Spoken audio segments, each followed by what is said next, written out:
And what's up, everybody? It's the top of the hour here at 90.3 WMSC Upper Montclair. It is time for the Digital Dash, and it is hosted by me, Javier Reyes, the host. Me, we're back again. Somehow, believe it or not, we are back. And it's gonna be a good show. Great weekend, too, for me, I have to say. I'm in a good mood today. Not just because of the show, but also because I had a great weekend. Went up to Virginia to visit my sister, who was on the show last week, actually, talk about The Good Place, if you caught that one. And now this week we're going to be talking about a lot. Of course, we're going to be doing the opening dash, and after that we're going to be doing I'm just going to be talking about Spider-Man for a little bit. The year of Spider-Man is what I've dubbed 2018. Officially. I don't know if you guys do this. My opinion is what matters the most when it comes to this stuff. It is the year of Spider-Man. I'm going to talk about why. Just want to give a tribute to that. And then next after that, we're going to talk about Super Mario Party for the Nintendo Switch, which I played extensively over the weekend with my sister and all the rest of my family, and it was a lot of fun. And I just want to give my first impressions and my thoughts on it so far. Not like an official review, but first impressions sort of jam. You know what I'm saying? Yeah, it's gonna be a lot of fun, I think. And then after that, the main crux of the show, the main event, if you will, we're gonna be doing the Marvel superhero movie fantasy draft. Wait, no, the Marvel. I should probably phrase this better because this sounds a little bit confusing. It's going to be the Marvel movie superhero fantasy draft. I think that's a better way to say it, right? Yeah. Okay, so basically what we're going to be doing is me and my friend John and Noah, me and my friends John and Noah, and we're going to be drafting Marvel characters based off of the movies and who would win in a fight. It's going to be a lot of fun. It's going to be fantasy draft, man. Fantasy drafts are always fun, and I can't wait for them to call in. You're probably going to hear a lot of nerd talk. Which, I don't know why I should even preface it by saying that, because that's what you get when you listen to the Digital Dash, my radio show. And it's going to be a lot of fun, I must say. I'm excited, man. It's going to be a huge segment. That's going to be around 5:20, 5:30, something like that. In about an hour, I'd say. Something like that. It's going to be great, guys. So, yeah. But first, we're going to play a little song called Hawk Feathers by Use Big Words. And after that, we're getting into the opening dash. You know what it is. All right? I've been blabbering on long enough. I gotta stop teasing. I gotta start leaning. I really tried to rhyme there. I couldn't think of anything. But anyways, you're tuned here, guys, to the Digital Dash here on 90.3 WMSC, Upper Montclair. We'll be right back. And we're back, everybody, here on 90.3 WMSC, Upper Montclair. You're tuning in to the Digital Dash, hosted by me, Javier Reyes. I'm excited, man. Let's get right into it with the opening dash. Starting off with movies and TV news with our first story, Spider-Man Into the Spider-Verse. New trailer dropped last week for the movie. It is set for a release still this December. And it's a cool trailer. Basically outlines, if anybody was listening to The Morning Buzz, I was on it this morning, and we talked about it extensively. And I'm really excited for this movie. Comes out to be official December 14th. With a cast that includes the likes of Shameik Moore as Miles Morales Spider-Man, Jake Johnson, Haley Steinfeld, Liev Schreiber, Mahershala Ali, and many more. And basically the trailer just showed how it's multiple Spider-Man and female Spider-Gwen in Haley Steinfeld's character's case. Really excited for it. The trailer looks awesome. The animation looks great. But I'm not going to harp on it too long because I will be talking about that later in my Year of Spider-Man rant. So moving on. Next one. This isn't recent, but I was really upset that I left it out last week. I think something happened with my document and it didn't save when I added it there. So the story is that Kareem Abdul-Jabbar, a Hall of Fame basketball player, of course, by everybody knows, he's going to be joining the writing team for the Veronica Mars reboot. Reading from Vanity Fair now. Kareem Abdul-Jabbar is on a mission to have the most varied post-NBA career of all time. The former athlete turned sometime actor and writer has, as of late, enjoyed a turn as a pop cultural critic, weighing in on everything from movie villains of the Trump era to the perils of reality shows like Southern Charm and The Bachelorette in his column for The Hollywood Reporter. He's also written a few books of nonfiction, one of which he adapted into a documentary in 2011. And now, Abdul-Jabbar is making his truest modern media move yet by pivoting to TV writing. The NBA Hall of Famer has joined the writing team for Hulu's reboot of Veronica Mars, according to show creator Rob Thomas. He announced the writing staff late Monday. So, really cool. I'm super excited about this. Kareem, for people who don't know, I think people forget actually, Kareem Abdul-Jabbar is an awesome writer. They mentioned here in Vanity Fair about how he writes for a Hollywood Reporter. He also does pieces for The Guardian. And, I think you would think, oh, he's a basketball player. He does sports commentary. He does, but he also writes about anything. He wrote about Thanos from the Avengers Infinity War and villains in the Trump era, like it was saying here. He's written about MoviePass. He's written about a large myriad of topics, and he really is an excellent writer. I really recommend everybody checking out some of his stuff on those websites if you'd like to see some commentary from Kareem Abdul-Jabbar. So I thought this was super interesting, and I'm excited for the Veronica Mars reboot, even though I've never actually seen it. I've never actually watched the show before, but I know that I really like Kristen Bell. You know what I mean? If anybody was tuning in last week to The Good Place, you understand that very much. So yeah, really excited about this. A kind of random, not a random, but a surprising hiring for sure in this position. But still looking forward to that. It's set to launch or start releasing next summer, in summer 2019, the Veronica Mars reboot. Next up on the list, Netflix is making new Narnia movies. That's right, this via the Huffington Post. Netflix is developing new movies, series from the Chronicles of Narnia. C.S. Lewis's beloved children's series, The Chronicles of Narnia, is coming to life with help from Netflix. The popular streaming service announced plans on Wednesday to develop a series and film project set in the Narnia universe, thanks to a new deal with the C.S. Lewis Company, which manages the rights to the acclaimed Irish author's works. The deal gives Netflix worldwide rights to the entire Narnia series, marking the first time all 7 books have been sold to a single company. So yeah, pretty interesting news. I haven't really cared about anything when it comes to Narnia for a very long time, but it's a big property, and it is certainly iconic for I'd say the younger adult children's era of fantasy and type of stuff. You know what I mean? It's like the children's version of, say, the cultural significance of something like Lord of the Rings. Similar to it, not as profound, I think, as Lord of the Rings had as an impact, but still very, very, very cool. And I'm excited for it, man. I mean, like, I just, it's been interesting to see all these moves Netflix has been making lately. It feels like they've been making like headlines like left and right. You know what I mean? With the Avatar series, with their Stranger Things game, which I'll get into in a little bit, with their I already said Avatar, with this, with Narnia, there's literally just so much.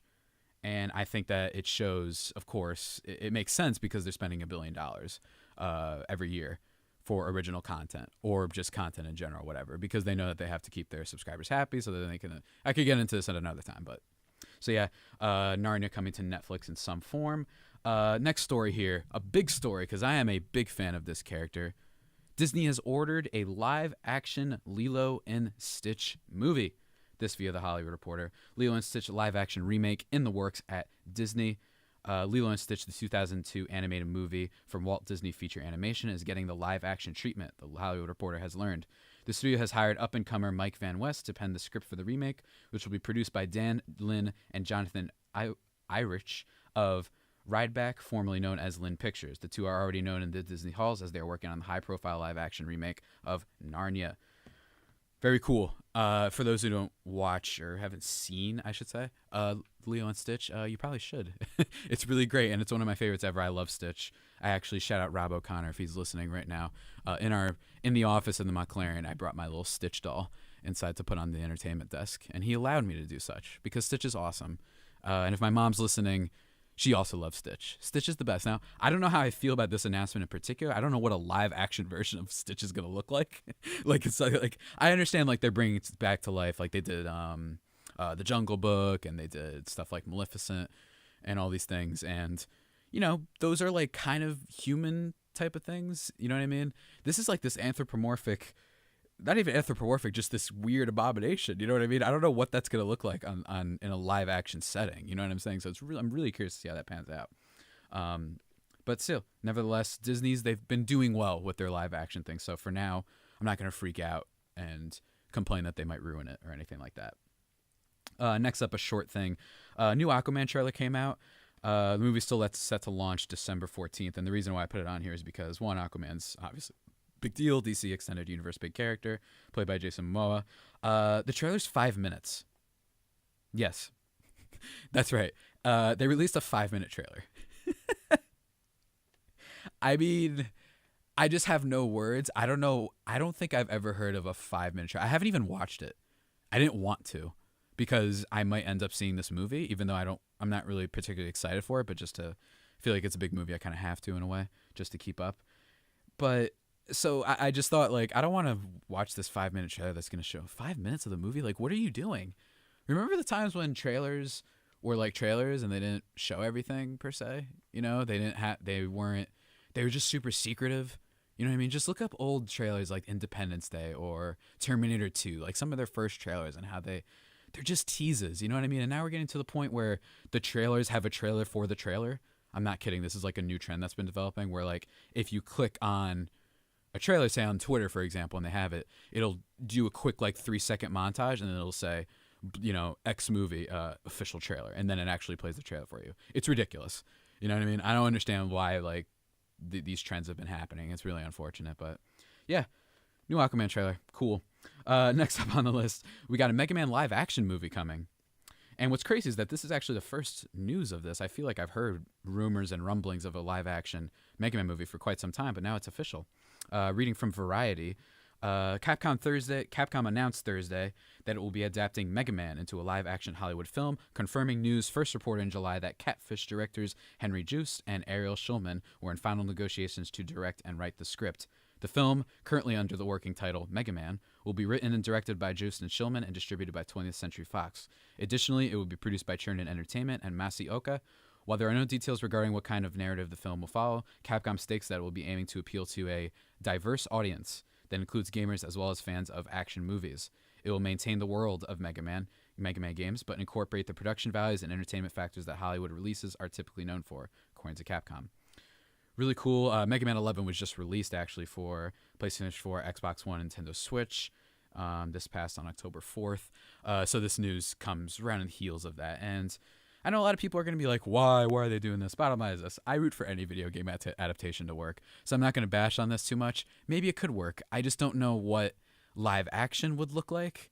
You know what I mean? I don't know if Mega Man deserves the live action realm. I feel like he could be better suited for animated type of thing, a la the Spider-Man movie that's coming out, or Wreck-It Ralph style. You know what I mean? I don't know if Mega Man's that type of character. I think he's too old school for you to want to do a live action of it. But still, I'm rooting for it, and they've got some interesting and talented people behind it, so still rooting for it. Next up on the list, though, to keep things moving, what should I say here? Yeah, let's go with this one. Jon Favreau's new Star Wars show has been revealed, as well as some images that have been released. Of course, this was reported a while ago that Jon Favreau would be doing a live-action show. I'm reading now from the Daily Mail. Let's see here. Hold on. If my computer would load, that would be great. Disney will enter the streaming service next year, ending a deal with Netflix of its own alternative. Wow, my computer is not loading right now. There we go. And now details have emerged of a new Star Wars live-action series planned specifically for the new streaming service, named The Mandalorian.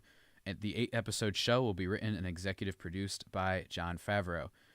Dave Filoni has been announced as the director of the series premiere. Additional episodes will be directed by a diverse range of stars, including big names such as Bryce Dallas Howard, whose father, Ron Howard, directed 2018's Solo: A Star Wars Story, and Thor's Taika Waititi, Jessica Jones's Deborah Chow, and Dope's Rick Famuyiwa will also have also signed on to direct. So big news, of course. And they released this image. It looks like a bounty hunter-esque guy, not without a jetpack, this weird staff-looking thing. So it's obviously just a teaser image. And, you know, everybody knows Disney's streaming service is coming out next year, and I'm looking forward to it, I guess. It should be interesting. I know that this is obviously, like, probably they're going to be one of their flagship titles, I'd say. I know that last week we talked about how they have Scarlet Witch and Loki TV shows of some sort, that those characters will be featured with Elizabeth Olsen and Tom Hiddleston, as long as a lot of the standalone characters, or a lot of characters in the MCU who don't have their own movie, will be featured. And now we have a Star Wars show. Really cool. That I love that Taika Waititi is part of this, and Jessica Jones is Deborah Chow.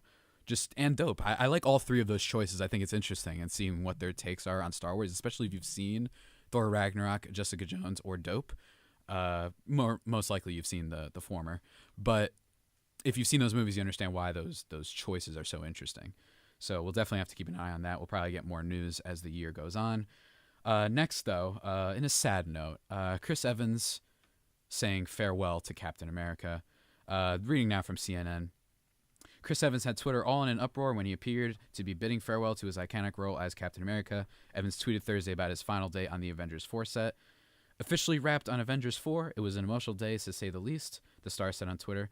Playing this role over the last 8 years has been an honor. To everyone in front of the camera, behind the camera, and in the audience, thank you for the memories. Eternally grateful. So a lot of people are basically taking this as, oh, he's going to die in Avengers 4. That's what a lot of people are taking it as. I personally think he is. I didn't need to see this to believe that. I've long been predicting that. I have a bunch of conspiracy theories about what's going on in Avengers 4, but it is kind of sad.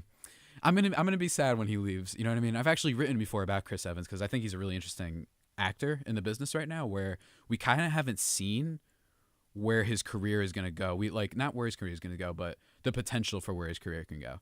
I feel like the other actors in the MCU, you kind of know it. You know where Robert Downey Jr. is going. He's one of the best actors, of the last like 2 decades.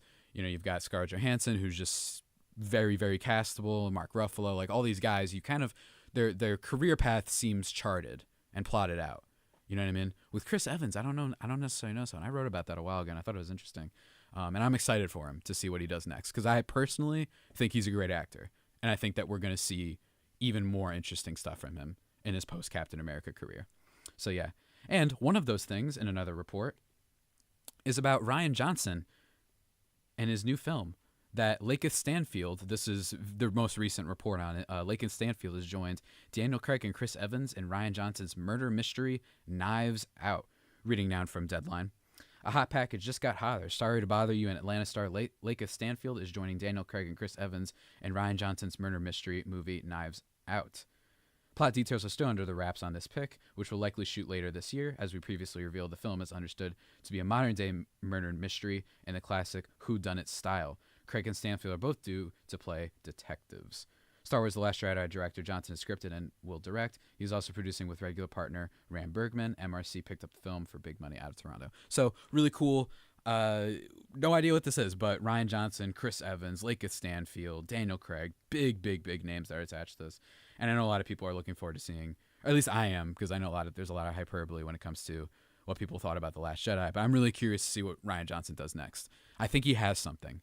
I don't know what it is, but I think he has some kind of understanding for new sci-fi. I don't know, like new sci-fi, not even sci-fi, because he's done some other non-sci-fi movies before, but I think he just has an understanding of really clever, interesting takes on stories that we might have seen before.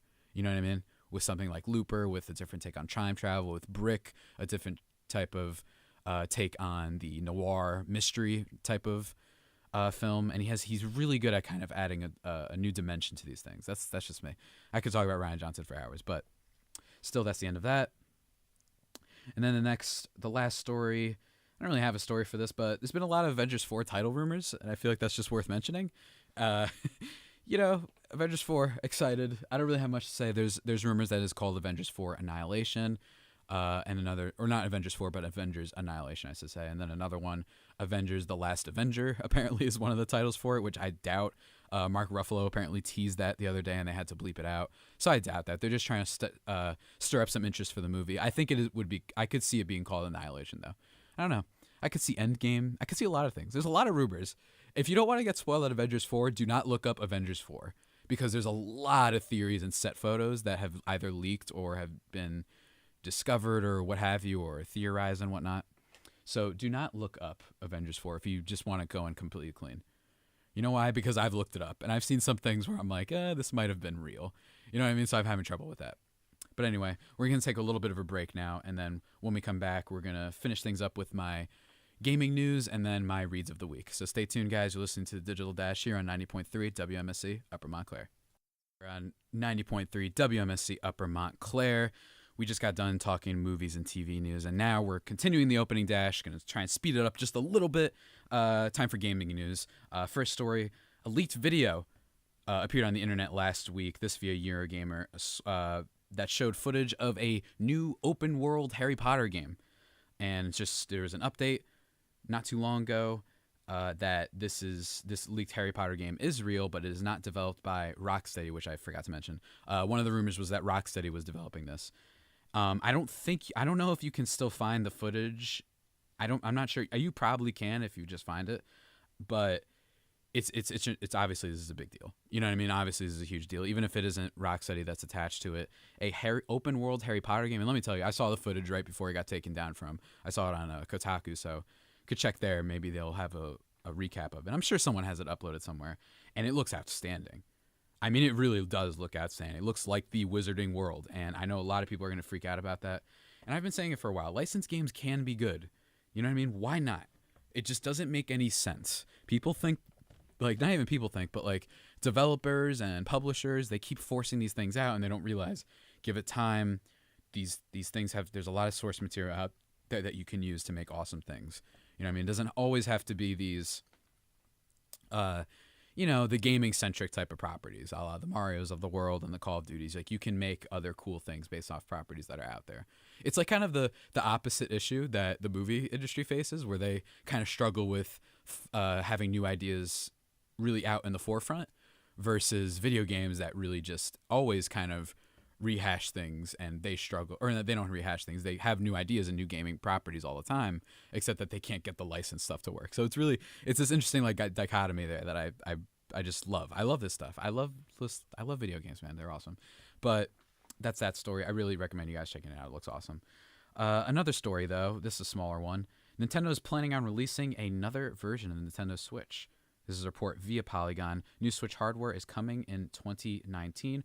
The Wall Street Journal is reporting that a new version of the popular Nintendo Switch hardware will be arriving next year, according to suppliers and others with direct knowledge of the plan. There are a few details about what the new hardware revision would improve over the current model.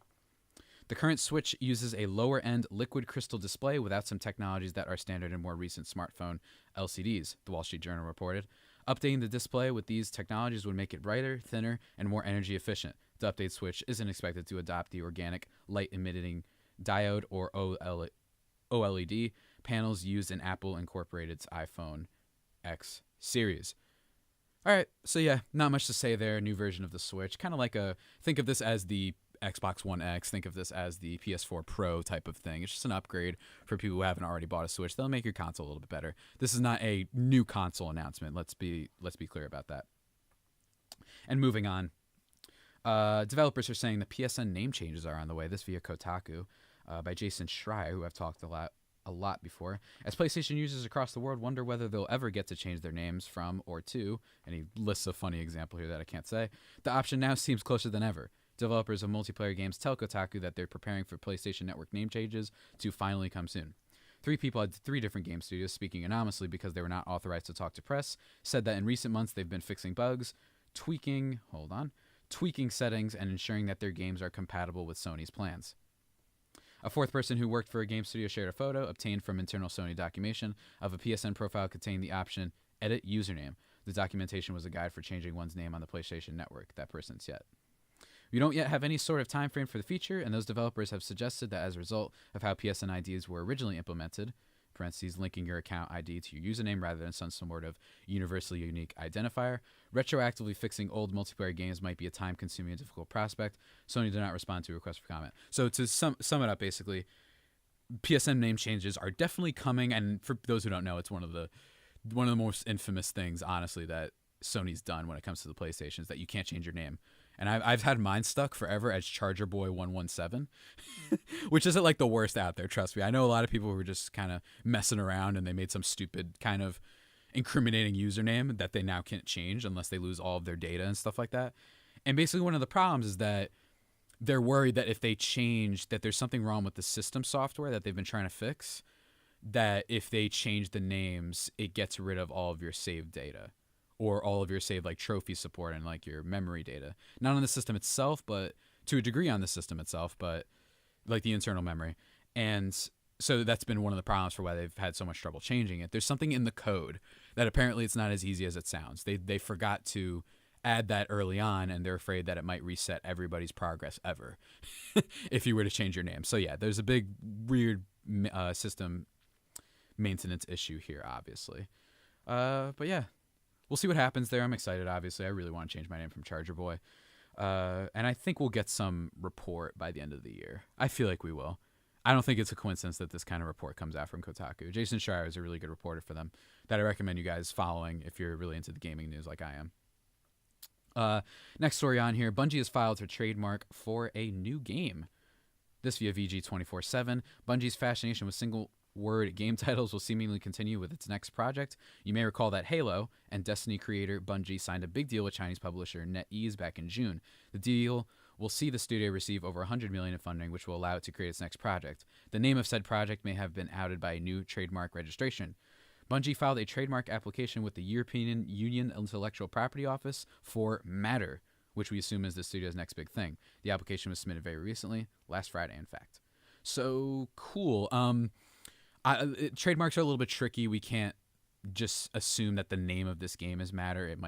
It's just tricky sometimes because there's been a lot of like, I think Bungie's was like Destiny, their last game and their last franchise that they've been working on. I think that was like codenamed like Dawn or something like that. So it's like the trademarking stuff, don't take it with a grain of salt. But bottom line is it does show that they're probably making something new, a new property. And I think they should be, because Destiny does not look like the game-changing, system-defying kind of series that I think a lot of people expect it to be. It did well, but it didn't do super well. I know Destiny 2 really, really died out because of a lot of problems with the loot and the fact that it gets repetitive and all that stuff. I never played Destiny. I only played it a little bit. Gameplay-wise, it was great. Bungie knows how to make great shooters.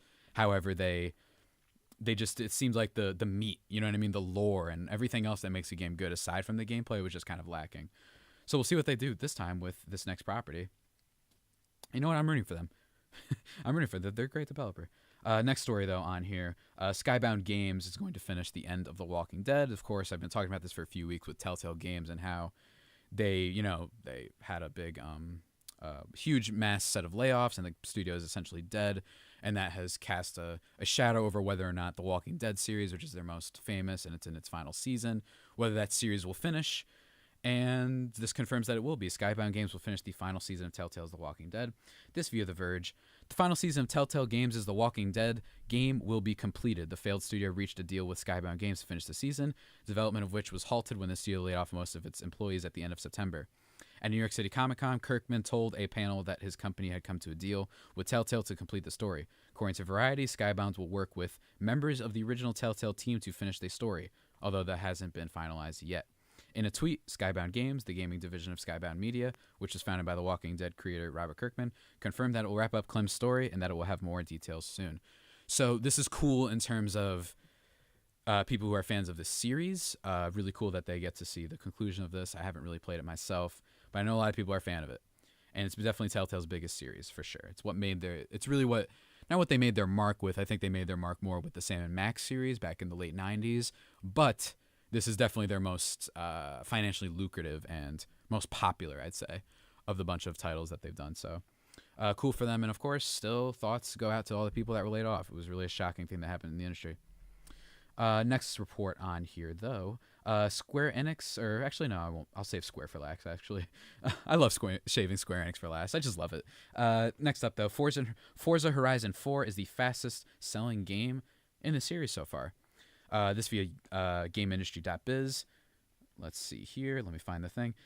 Indeed, Xbox tells us that... Oh, no. The new game at number 3. Blah, blah, blah. Okay. Indeed, Xbox tells us that Forza Horizon 4 is the fastest-selling game in the UK so far. We're thrilled that Forza Horizon 4 has been so well received by gamers across the UK, said Xbox director Harvey Eagle. Set in beautiful, historic Britain and made by British studio Playground Games, Forza Horizon 4 is the fastest-ever selling game of the Forza Horizon series in the UK, according to the latest GfK data. We're also seeing a huge uplift in Xbox Game Pass subscriptions and engagement. These achievements are a testament to the craft and ambition of the latest release of the Forza franchise, the world's biggest racing IP. No lies there. Forza's big. I actually really like the Horizon series. Forza Horizon, I should say. The regular Forza is kind of like the more mechanical, like simulation type of driving, where it's very, I shouldn't say, not necessarily accurate, but it's more realistic, I should say. And for Horizon is more of the Need for Speed type, you know what I mean? And I really like Horizon because it just seems more free, a little bit more fun to play. It's not super serious, and that's what I enjoy about it so much. And apparently this new one is really great. That's what I've heard. I heard the new Forza is awesome, and Forza Horizon, I should say, is awesome, and that doesn't surprise me at all. So yeah, congratulations to those folks who developed that. And lastly, Square Enix has announced a new 9-game collection for the Kingdom Hearts series. That's right, a new 9-game compilation for the Kingdom Hearts series. This via IGN.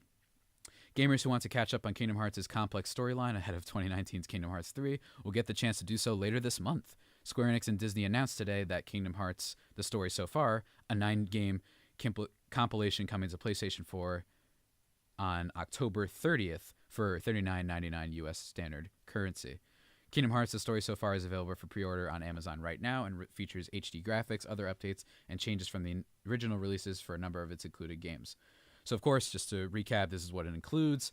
Also packaged in the bundles of feature-length film and more. The full package includes Kingdom Hearts HD 1.5 plus 2.5 Remix, Kingdom Hearts Final Mix, Kingdom Hearts RE Chain of Memories, Kingdom Hearts 3.58 over 2 days, HD Remastered Cinematics, Kingdom Hearts 2 Final Mix, Kingdom Hearts Birth by Sleep Final Mix, Kingdom Hearts RE Coded, HD Remastered Cinematics, Kingdom Hearts HD 2.8 Final Chapter Prologue, Kingdom Hearts Dream Drop Distance HD, Kingdom Hearts 0.2 Birth by Sleep, a fragmentary passage, and Kingdom Hearts X back cover, which is a movie. Huge package, obviously, and for $40, if you haven't played Kingdom Hearts, jump right in. If you haven't played them in a while, jump right in. I'm actually probably gonna get this because I've talked about Kingdom Hearts so much and how it's a series that I really kind of fell out of favor with, but I can't lie, like, it's a huge game, and I'm curious. I'm just curious. I'm morbidly kind of curious about how does it all end. You know what I mean? The fact that you have this series that had the sequel, Kingdom Hearts 2, come out in like 2006, and we're in 2018, and that's when the third like proper sequel comes out, is pretty insane to me. And Woody and Buzz Lightyear are in it. You're gonna go to Toy Story, you're gonna go to Monsters Inc., you're gonna go to Big Hero 6, Tangled, and probably a bunch of other places. The game is still set to launch in January of next year. Set to launch. Keep that in mind. We are talking about Square Enix here. They love delaying things. So yes, Kingdom Hearts: A Story So Far, $39.99, coming to PlayStation 4 on October 30th. It's for all you Kingdom Hearts heads out there. And then lastly, that's it for video game news. But now I'm going to go through my reads of the week, which I introduced not too long ago. And basically, I just recapped some things that I read this week. 3, actually. In fact, that I thought were really awesome and that I recommend for people if they're into the certain topics at hand. So the first one is The Tragic End of Telltale Games. It's on The Verge, written by Megan. I'm going to mess up her name, but my apologies. Megan Farakmanish. And basically, it's just a really nice report on the people who worked there, who spoke anonymously with her and basically gave their side of what happened in Telltale and what the scene was like. And I just thought it was really well written. And I thought that it really paints a picture of how rough this stuff can be. I think we often forget, especially with video games, that there's a lot of people behind the scenes and a lot of people who are people. You know what I mean? They need money too, and they need to support themselves, and just how rough it is. You know what I mean? So really great article on The Verge. Next up, Should Art Be a Battleground for Social Justice? This is from the NY Times by one of my favorite writers in the world right now, Mr. Wesley Morris of the New York Times. It is a great piece, and it is exactly what it's about.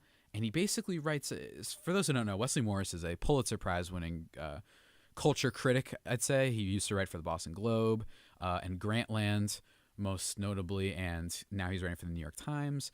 And he wrote this piece about kind of just talking about social justice in the New York Times' Morality Wars, which is this kind of issue in the New York Times Magazine.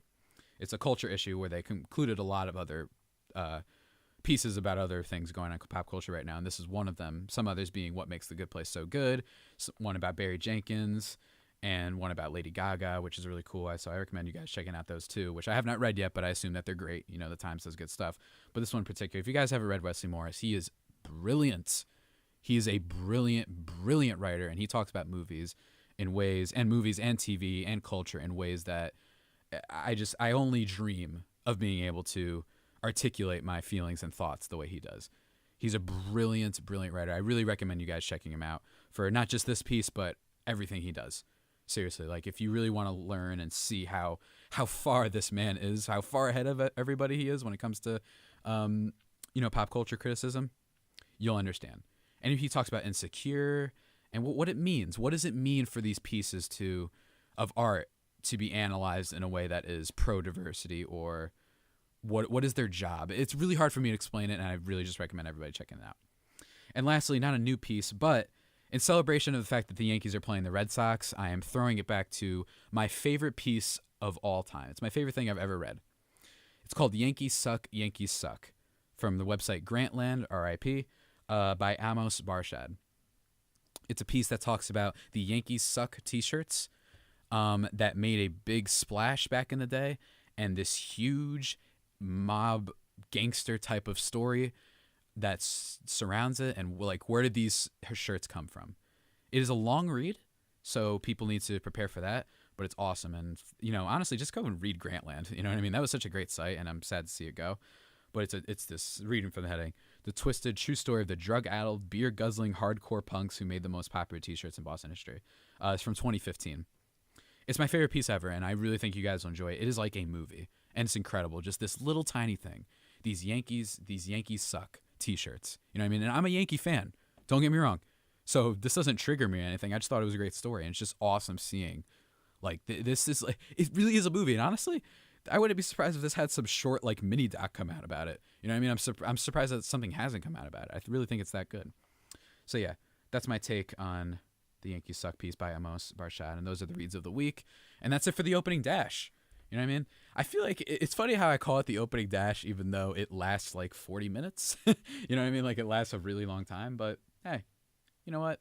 It's whatever. I know you guys enjoy, or I hope you guys enjoy hearing me just quickly recap everything that's going on. So yeah, we're going to take a little bit of a break. And when we get back, we're going to talk about Spider-Man. The year of Spider-Man is what I'm calling 2018. And why am I calling it that? Why am I calling it that? I'm not really sure. You'll just have to stay tuned to find out. All right, guys? So yeah, you're listening to 90.3 WMSC, Upper Montclair. We'll be right back. And what's up, guys? We're back here on 90.3 WMSC, Upper Montclair. You're tuning into the Digital Dash, hosted by me, Javier Reyes. And we just got done with the opening dash, and now I want to talk about Spider-Man. I know, like, it's shocking. You know what I mean? I don't mean to shock everybody that I'm going to be talking about Spider-Man again, but you know, I like to surprise people a little bit every now and then. You know, because I know people don't really understand how much I love this character. You know what I mean? I don't think people know. I don't wear shirts all the time of him. I don't talk about him on the Morning Buzz. I don't write about him a lot for the Montclarian or by myself on my own blogs or anything like that. I just don't do that. You know what I mean? And I feel like I need to really just push my pro Spider-Man rhetoric. You know what I mean? Obviously, I'm kidding around, guys. Obviously, everybody knows I love Spider-Man. He's the best. And basically, I was talking. It actually came up this morning, and it's going to almost sound like, if people listen to the Buzz, where I basically started almost like yelling really excitedly how this is the year of Spider-Man and all that stuff. And it's almost going to sound like I came up with this topic like this morning. And I didn't. I actually planned it out. It was just a great coincidence. But I wanted to give a tribute to 2018, because 2018, we've seen a lot of rough stuff. Don't get me wrong. With politics, with social stuff, with just the world in general, whatever it may be, whatever side you fall on. I think we can all admit that it's been a little bit divided. You know what I mean? A very contentious year, for sure, especially with the recent Brett Kavanaugh situation. But with 2018, one thing I realize is it's been the year of Spider-Man, and that he's been succeeding everywhere, and that he's back in every sense of the word. He was never gone, but he definitely, towards the end of Amazing Spider-Man 2, the Andrew Garfield and movies directed by Mark Webb, he was a little bit on the down. You know what I mean? He wasn't going as well as he usually is. You know what I mean? And then this year happened. And it started with Avengers Infinity War, which is great, which I don't want to say a phenomenal movie, but I like it. I liked it a lot. And to me, I thought that movie was the first time that, not the first time, but first of all, it's a very good movie in the sense that it really gets Spider-Man right. It gets the kid thing right, which is, I think they established that really well with Spider-Man Homecoming and Captain America Civil War. And in that movie, in Infinity War, Tom Holland is really great. And here's what's interesting about it is that he has a scene, and spoiler alert for the two people who haven't seen Avengers Infinity War, that Spider-Man dies at the end of the movie. And he starts to fade away, and he has the whole, obviously, if people are on the internet, and the I don't feel so good, Mr. Stark, which is the most reprehensible meme, by the way, ever created. I don't understand why that became a meme. It actually makes me upset. There's been some funny ones with Spider-Man dying about how they're like, oh, like, I remember my friend John, if he's listening right now, sent me one that was this cardboard, like an action figure, like the box for an action figure of Spider-Man. Someone's like, wow, check out, I just got the new Spider-Man, it came in or whatever, and it was like dust. Like, instead of the figure, the dust was inside there. So that's really funny. If you guys have seen the movie, you know what I mean. So that was hilarious. But in general, the whole Mr. Stark, I don't feel so good, like, those memes were weird. And I'm like, this is the problem with internet culture sometimes. I know I'm going on a little bit of sidetrack here, but this is probably with internet culture sometimes where they take really serious moments in art or culture sometimes and they try to forcibly make a meme out of them. This happened with This Is America, where some of them were funny. Like I said, some of the Spider-Man ones were funny, but This Is America, the Childish Gambino song, where some of them, but too far in between, were funny, but they made all these memes about it. And I'm like, this is like a great, like arguably one of the best music videos we'd seen in a long time. And now it's just been made into a endless supply of memes. So that, you know what I mean? Like, it's just a little bit, I don't know how I feel about that all the time, you know? But anyway, as I was saying, and I was thinking about it the other day, I was like, that scene really was amazing. And it still gets me every time. You know what I mean? I've seen the movie like 4 times at this point, I think. And it still gets me. You know what I mean? Because it is the most kid thing. You know what I mean? It's the embodiment of what Spider-Man is when that little death scene he has. It's super sad. Like I said, it still gets me. And it's what he is. He's relatable. He's pure. And he's scared. You know what I mean? He's a little kid. And that's why I love about that scene so much. And apparently, according to reports, it was actually improv. Tom Holland like kind of improv that scene. And another thing is the directors confirmed that one of the reasons his was so dramatic and sad is because, for those who they should know, Spider-Man has the ability, he has spider sense, so it's like cognitive like reflex basically, so he can sense danger of sorts before it happens. And one of the reasons the directors confirmed that he's actually the only one who felt any pain during the end of Avengers Infinity War out of all the characters who died, because he sensed it coming, and he basically felt the sense of death. Like he knew what that felt like. It's hard to explain. It's almost like for those who watch Star Trek Into Darkness, when Spock puts his like he can kind of connect with people's minds and he feels what it feels like for someone to die and know that they're dying. And it's like the worst feeling in the world, of course. That's kind of like, that's a crazy connection I just made just now. But that's kind of what happened here with Spider-Man. I thought it was really cool and it's really sad. And another thing about this is it's a great scene. And I really thought, the more I think about it, I'm like, I really think that Disney / Marvel, I think they really stumbled onto something with Tom Holland as an actor. I think that they knew they were getting a good Spider-Man. I think they knew this is going to be the guy who's going to play the younger, you know, millennial-esque type of Spider-Man, which everybody loves, who's very much feels like a high schooler. But I think they might have stumbled upon just a straight-up excellent actor. I know he was in The Lost City of Z, which I have not seen yet, which came out a while ago, like last year. And apparently he's good in that. And he's going to be playing young Nathan Drake, the adaptation of the Uncharted games. And I'm really interested to see where his career goes, because I think this kid might be just a great, phenomenal actor. He's really smart. You know what I mean? A lot of people make the jokes about how he always slips up and is revealing secrets about the movies. He knows what he's doing, though. I think that he's smart. I think that this kid is really a lot farther down than people realize. Like, he talks like he's, you know, just see his interviews. He talks like he's like 28. You know what I mean? And I believe he's like 21, 22 right now. And he got the part of Spider-Man for Civil War when he was only like 19. And that's what I find so interesting about him. I think that Sony might have stumbled upon a guy who, in 10 years, might just be one of the 15 biggest actors we have. You know what I mean? Like, I really think that he might just be that big. And I think it's going to take some time. We'll have to see. But I think this is potentially just a straight-up, across-the-board movie star. I really do. But yeah, obviously Avengers Infinity War is what it all kicked off. The year of Spider-Man, that's how it kicked off. It kicked off with Infinity War.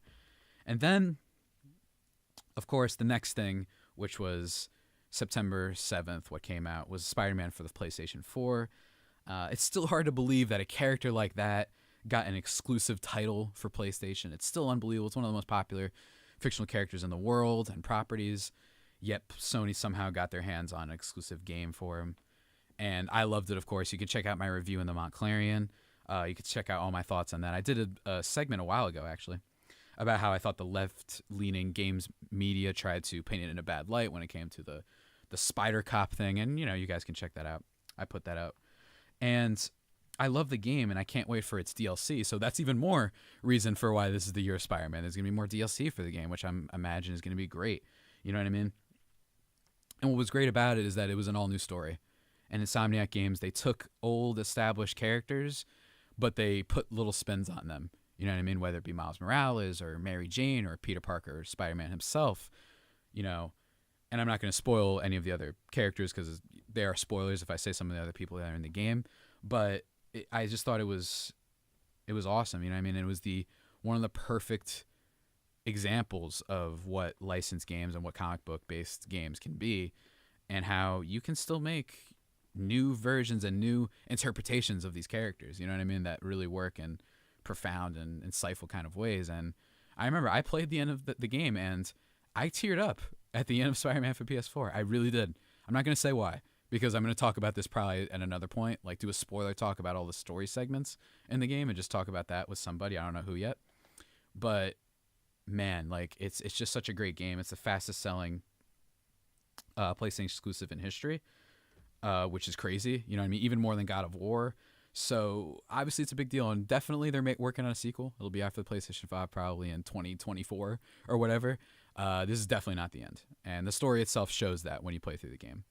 But yeah, and then what also is interesting about it is that it might be the launch, and there's been little reports about this. I haven't talked about it, put it in the opening dash for any news, but there's been reports that Marvel Games, like they've been talking about how they're kind of trying to pivot to doing this Marvel Games universe type of thing.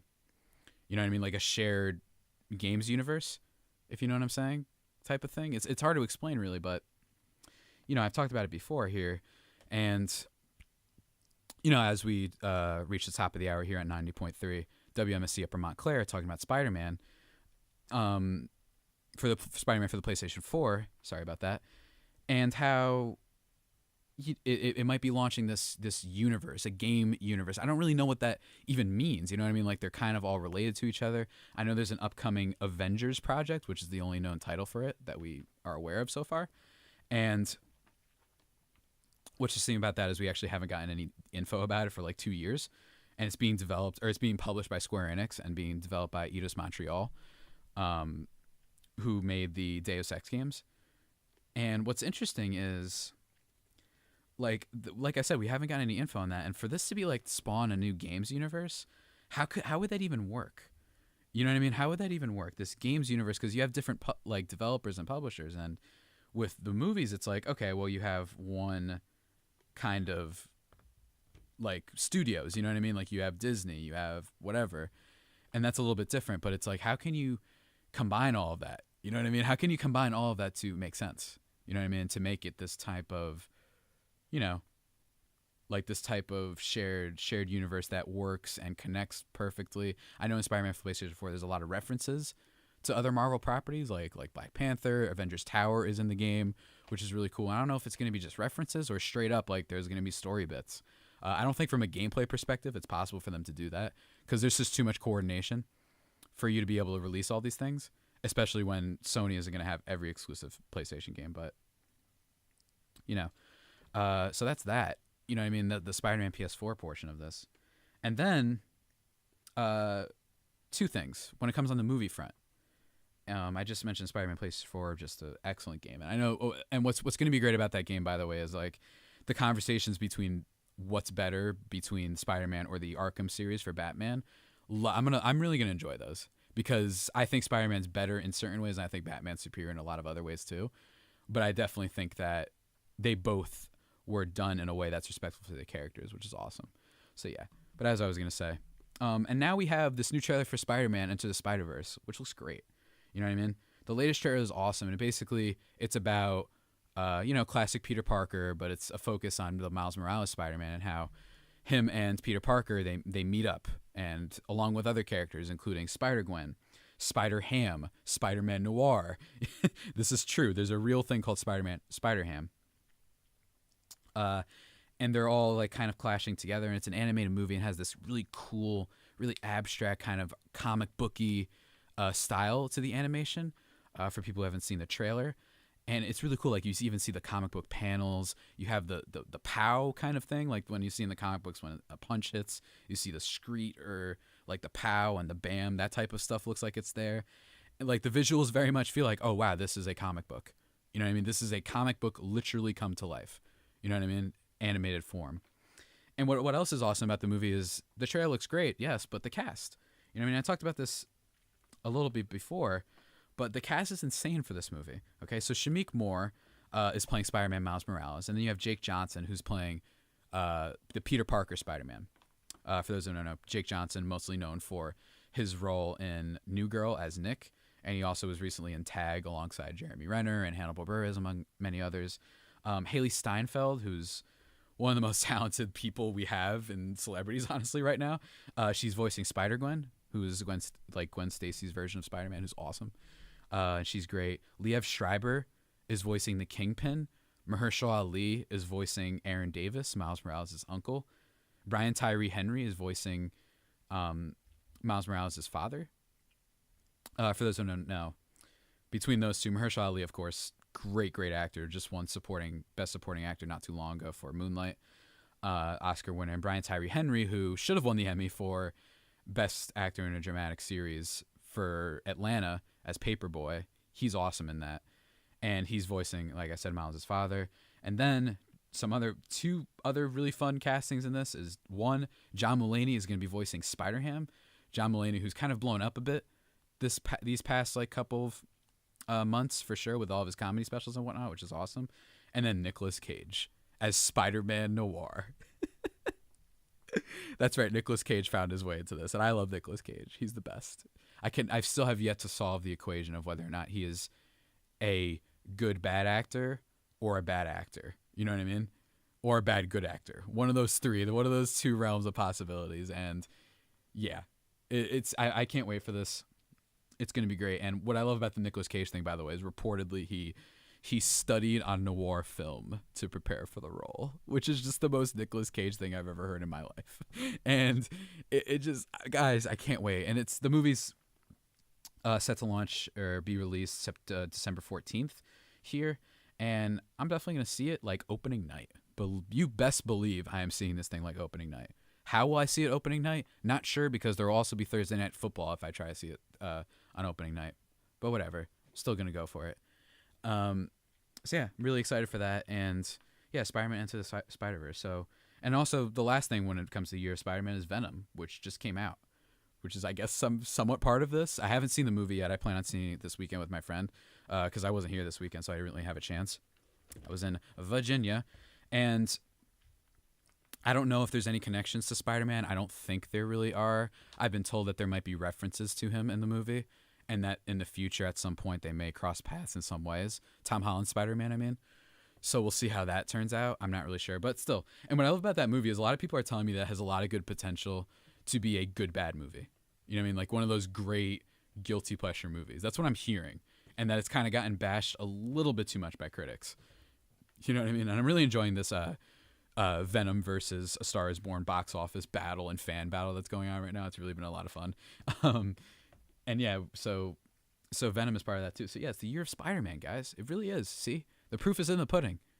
This has been the comeback for my favorite character ever. And I am just, and it's not over yet. You know what I mean? It's not over yet. We're going to get it in 2019 too with Avengers 4.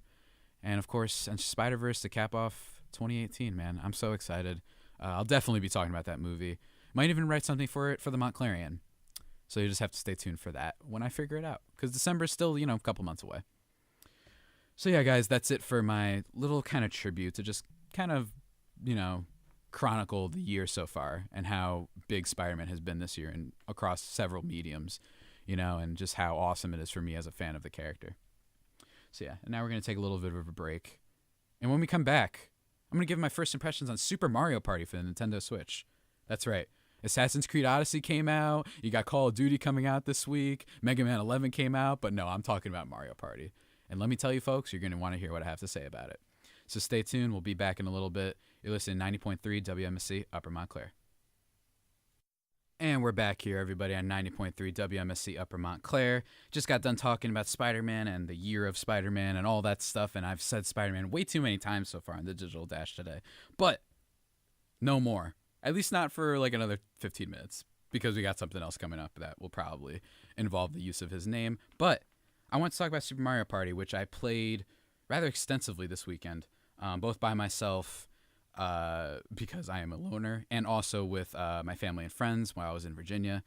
And boy, let me tell you, it is great. Now, first of all, got to get a quick plug in there. I did write a piece for the Montclarian a couple weeks ago about how I thought it's titled Super Mario is the Peak of Human Excellence, which is just, yeah, it's I stand by that title. It's great. And basically, I wrote about how honestly, like I think Mario Party, what its charm is that you don't have to be like good at video games per se to have fun with it. It is a game that, unlike Smash Brothers, which is one that I cited in the article as being an example, is that it doesn't it doesn't have these predetermined outcomes where like not predetermined outcomes, but like predetermined outcomes where like when you play with your friends a certain amount of time, you kind of know who's good at Smash Brothers, and there's nothing that's really going to change that most of the time. And I kind of respect the arbitrary, happy-go-lucky style of Mario Party, which is why I love the series so much. And I had my friend Tommy Byrne come on a few weeks ago to talk about it too. So yeah, big Mario Party fan here. The Digital Dash happily accepts any type of, not even Digital Dash, but I accept any opportunity to talk about the game. So that's what I did today, and I wanted to talk about it for a little bit. A couple notes. So, like I said, this is just first impressions, not my official review or anything. I don't know if I'm going to write an official review or do an official review on here. But from what I take so far is that the game it's a scaled down version of Mario Party. Not in terms of graphics or its features necessarily, but like the board and the dice, where like the highest roll you can get with the basic dice block now is like 6. You know what I mean? And the maps aren't huge. And that might sound like a bad thing, but it's really not. It actually just focuses everything a little bit more. I'm a big fan of it. And the biggest thing, as I mentioned with the dice, the biggest thing about this game is that each character, you get a regular dice block that you can choose every turn to roll, or each character comes with their own character-specific dice block that has different values. You know what I mean? So like you can have Mario, who has a block that's like 1, 1, 3, 3, and 5 and 7. Something like that. Or you can have Bowser, who's like -2 coins, 1, 2, and then 8 and 10. You know what I mean? Like where it's like that's a really interesting like wrinkle that they put in the game. And so far, I've really loved it. It doesn't. One quick note before I get more into this is that there are no Pro controllers that you can use for Super Mario Party. So if you have like the Pro controllers for the Switch, remember that. Keep that in mind, because me and my family, we discovered that the hard way when we were trying to set it up. You can only use the Joy-Cons, which is kind of cool, I guess, in the sense that if you have a Nintendo Switch, by default, that means that you have 2 players that you can use. You know what I mean? It only requires one of them, and you use them as this little, finicky little, cool little controller. And it's cool, and I like that. It sounds silly and it sounds annoying, but it's actually like it makes sense, you know what I mean? And back to the dice block thing is, another thing that you can do is you can gather allies. That's one of the newer spaces, this one, is that you can add other characters to assist you. So for instance, to say Peach, Daisy, Rosalina, and Mario are in a game, right? So those characters won't become your allies because they're already involved in the game. And what happens when you add an ally, when you land on these spaces, is it also gives you access to their dice block. You know what I mean? So say you start with Mario, you have his 1, 3, 3, 5, 7, 1, but then you get the random roll, and then you get Bowser. Then you have 2 different character dice blocks you can use. You can use either Mario's or Bowser's. Or you can still use the standard, and when you use the standard dice block, your ally also has a little bit of a dice block, which can either only roll a 1 or a 2, but it's still a nice little bonus. And I like this because it has a nice little layer of strategy and depth to it, a little bit anyway, because it makes you think what kind of character dice block is good, which one isn't good.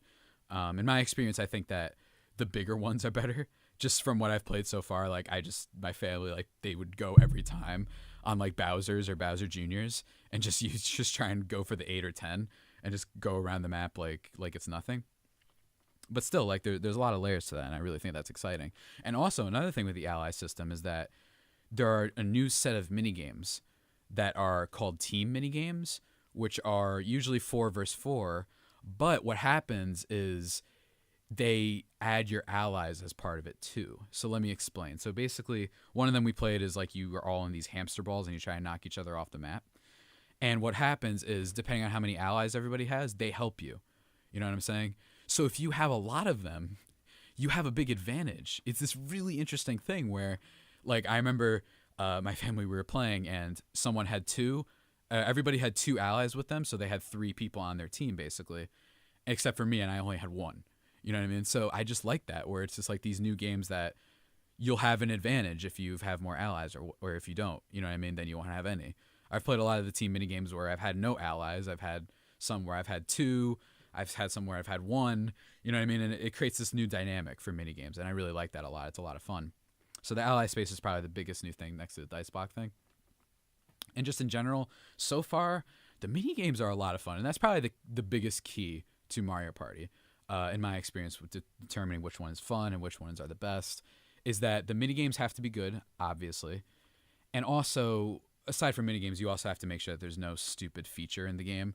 Like I don't like me and my friend Tommy. We not have to, but the one we've been playing a lot over the past few years is Mario Party 7 because it's the one that he has, and we don't like that game has a feature where no matter what, every 5 turns, Bowser comes in and does something that's terrible to everybody. And we don't like that because there's also Bowser spaces too. So it's like, come on, like we don't need to have this every 5 turns. Like we already have a chance of awful things happening to us anyway. So it's just a game breaking kind of thing for the game that we really don't like. But this one has nothing like that. It has so many cool features that really don't degrade the game at all. And what I love about the mini games, some of my favorite, my favorite I think so far, which my family, any of them are listening right now, it was this one called Slapparazzi, which is the funniest thing I think I've played in a Mario Party game in a while. And basically, it's this circle arena, and there's a camera guy on the side, and you all have to run to him and get in the middle of the photo, and you punch people out of the way. And whoever's more in the photo when it's taken gets more points, and you do this multiple times, and it is hilarious because there was one time where when we were playing, someone punched my character, and you could see him make this like confused like the face or whatever, but he happened to still like it punched him into the camera, and it's a lot of fun. You know what I mean? It's my favorite mini game in the game so far. Others are like Drop Quiz, which is a 1 versus 3 where you give these other people, you give them a question based on a pattern that's been shown, and they have to get it right. You know what I mean? Or they fall into like a hole, like very kind of like Russian roulette. If you guys ever remember that show for GSN, Russian roulette, just a really old game show where everybody stood on a platform, and then if they got something wrong, they'd fall into it. It's just like a cool little gimmick. And there's like I said, there's a lot of cool mini games. I was playing one, I forgot what it was called, but I was playing it this morning before I came to class. It was this one where you're all in like a circle arena and you shoot each other with water guns to like knock each other out, and you have to refill it first, and you only get one shot, so you have to choose the right time to reload it. It's really, really fun. And obviously this is kind of hard to explain over air, type of a type of air broadcast way, but like I said, the mini games are a lot of fun. And you know, there's a lot of other things in here, and for one though, I must mention I have not unlocked Dry Bones yet.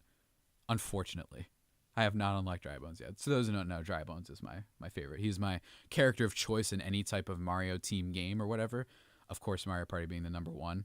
And I never lose with him because Dry Bones is the best character. Because Dry Bones doesn't have, he's dead. You know what I mean? He has no soul when basically what happens because of that is he has no emotions. He doesn't have the burden of emotions to hold him back. You know what I mean? He just feels nothing. You know what I mean? And someone like that, there's nothing to lose. He's unstoppable, basically.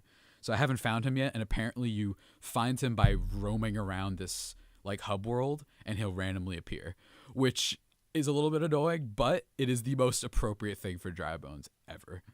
It really is. Because all you know is Dry Bones does whatever he wants. He really does. He listens to nobody.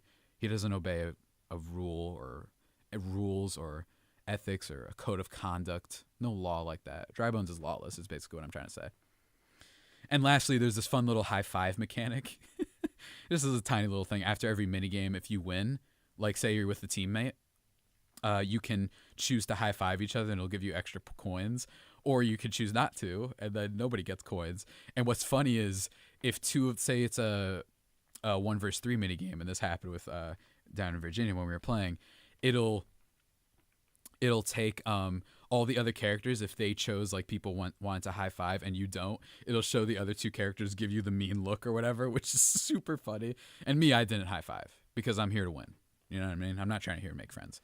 That's how I play Mario Party. You know what I'm saying? You just, what is this? This fraternizing and all this stuff. No. Javier Reyes comes to play. He comes to win. You know what I mean? That's how he plays Mario Party. And I often do win because I'm the best. I don't know what else to say. And that's it for my impressions of Super Mario Party so far. You know what I mean? Nothing crazy. I really love it so far, and it is the perfect.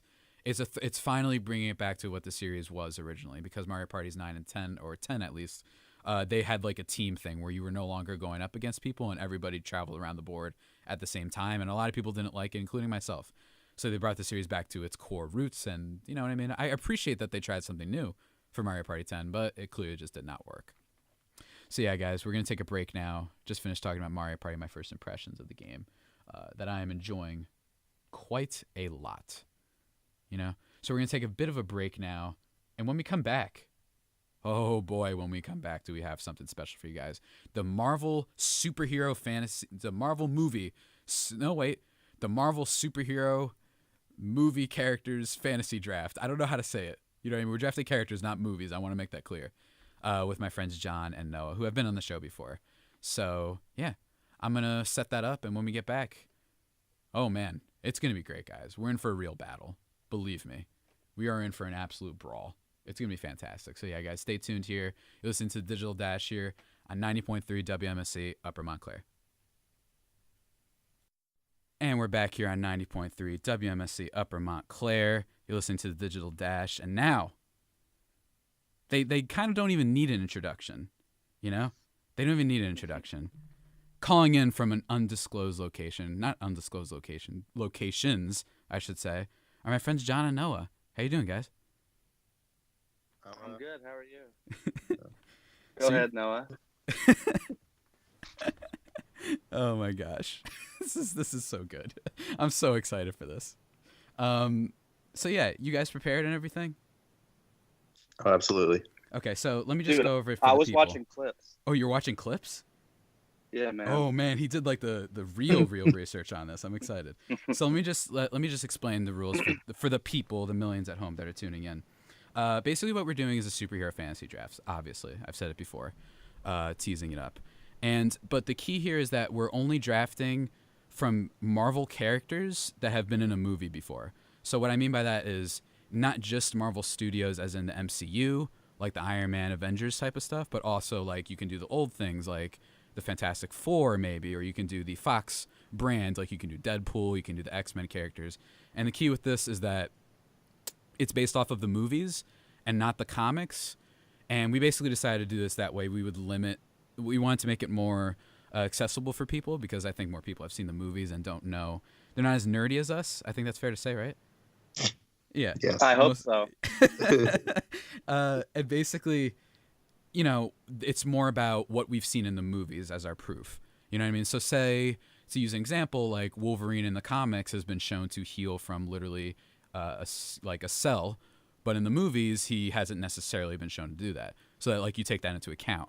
You know what I mean? Some characters are more powerful in the movies in some cases, and some are less. You know what I mean? And basically, the other thing about this is that when you pick a character, you say the movie that they're from. You know what I mean? So you say which version of the character do you want? For example, you could say Scarlet Witch from Avengers Infinity War. You know what I mean? And some characters vary too. Some characters are more powerful in some, and some characters are less or whatever. And also another important thing is that you cannot do Scarlet Witch from Infinity War, and then you cannot do, say, Scarlet Witch from Captain America Civil War. Once that character has been taken, they are out from the pool. It's just that you're allowed to choose the specific version. You get what I'm saying? Does that make sense? Did I explain that well enough, guys? What do you think? Yeah, man, I'm ready. Yeah. So yeah, we're basically just going to be a massive BS fest and just us like completely like just saying nonsense to try and justify our picks and whatnot. And also, I just want to throw it out there that I will 100%, I promise, I'm going to pretend every pick you guys make is terrible, even if it was someone I wanted. I'm going to 100% downplay every one of your picks, just so you know. I'd expect nothing less. And also another thing is that it's a fight. That's what we're doing. Like, this isn't like it is a fight who would win in a fight, basically, the movie versions of these characters. And I actually sent these to a tier list because I knew they needed help. You know what I mean? I didn't want to kill them completely. So I decided to send them like this little tier list for a guide. And last thing, though, I want to say, do you guys think we should count Magneto in First Class? Because this is superheroes. I was just wondering. I put him in there. I assumed you guys didn't bring up any issues with this, but in that movie, he's basically a good guy. So I figured he should count, right? You guys okay with that? What do you think? Yeah, I'm good with that. You're good with that? Okay. So that's like another like dimension of this is that some characters, like there's a couple in here like Mystique from X-Men Apocalypse, but it's from that version specifically. You know what I mean? It has to be that movie because that's when they're basically good guys. So yeah, the draft order. I'm going last. We're doing a snake draft, and I'm going last because I'm the host. I figure that the guest should have the first picks, and it is going to be John going first because he liked one of my social media posts first. Noah was 2 minutes behind. It's just 2 minutes behind, so Noah will be picking second. Already had an advantage. Awesome. John is just coming for us, man. I'm excited for this. So yeah, we're gonna do 5 rounds if that's okay with you guys, and then by the end of it, we'll hash it out even more. So yeah, here we go. All right, John, can I kick it off? You may kick it off. All right. For this first pick, I'm actually not even gonna give an explanation. I'm just gonna say 3 words. Bring me Thanos. So give me Thor from Infinity War. Oh Shoot. boy. Oh boy, ladies and gentlemen, what a pick. Yeah. Pretty sure that's unanimous number 1. I mean, easy. Yeah, he's probably the Pretty number 1. easy. I mean, he's the son of Odin, and he just like, I mean, we really got to talk about this. This guy basically beat Thanos. Oh yeah, another thing, guys, like for the viewers, listeners, like, yeah, there will be spoilers in this. If people didn't like understand that, but for some reason, yeah, there will be spoilers. He beats Thanos with like all the stones essentially at the end of that movie, which is kind of ridiculous. So yeah, that's a pretty good first round pick, I would say. All right, I'll allow it. I'm a little upset about that. I won't even crap talk that one. Now I'm gonna start crap talking every pick. Saquon Barkley just went off the board. I think you mean Sam Darnold, but okay. I The don't think I Giants. mean that. I think you mean Melvin Gordon or Mike Williams, maybe. Probably neither of those 2 All right, people. fine. Derwin James. Maybe. That's fair. All right, make your pick, Grossman. All right. I'm gonna have to go Strange. I'm going Doctor Strange The too. Doctor. Yeah, From which movie? from his own movie. From his own movie? Okay. Because you could argue that Dormammu in that movie is just as powerful as Thanos with the gauntlet. For sure. Whichever one you want, either one. For him, like, I know. You mean you can argue it? It wouldn't be a good argument, but you can argue it, so that's cool. Yeah, we'll see. And like, you know, it's cool. I like that. I'm a big fan of that pick. Big fan of it. Except that, you know, I kind of agree with what John said. All right, so you guys are okay with us doing Snake, right? So maybe I get 2 picks now. Yes. Okay, so with my first pick, oh man, this is tough. I must say this is tough. But you know what? I've been talking about it enough. I've talked about him on the show and how I thought it was the coolest thing I've ever seen. I'm taking Iron Man from Avengers Infinity War. I'm taking that suit, the Model 67 or whatever it was, this bio essence nanotech armor that creates into whatever shape he chooses. And also, I'm taking the brains of Tony Stark. You forget that. This ain't just a game of skill and power. This man made Thanos bleed. Who else did that aside from Thor? Who else did that? You know what I mean? Yeah, who else did that besides the guy that I have? So yeah, that's my pick. And then just going right to round 2, I love her a lot. The future is female, as I've said many times. I'm going with Scarlet Witch from Avengers Infinity War. Because All right, I think she's pretty ridiculous and she kind of controls everything. So I'm going to take her. Another one who stood up to Thanos. Thanos didn't really have as quite a sweep, I think, as people think. There were some people who kind of gave him a little bit of a run, you know? They were hanging in there. I kind of like that. But yeah, that's my... And now we're in round 2, right? Yeah, hold on. All right, cool. Is a round 2 pick. Round 2 pick. And now, that means Noah, you are on the clock.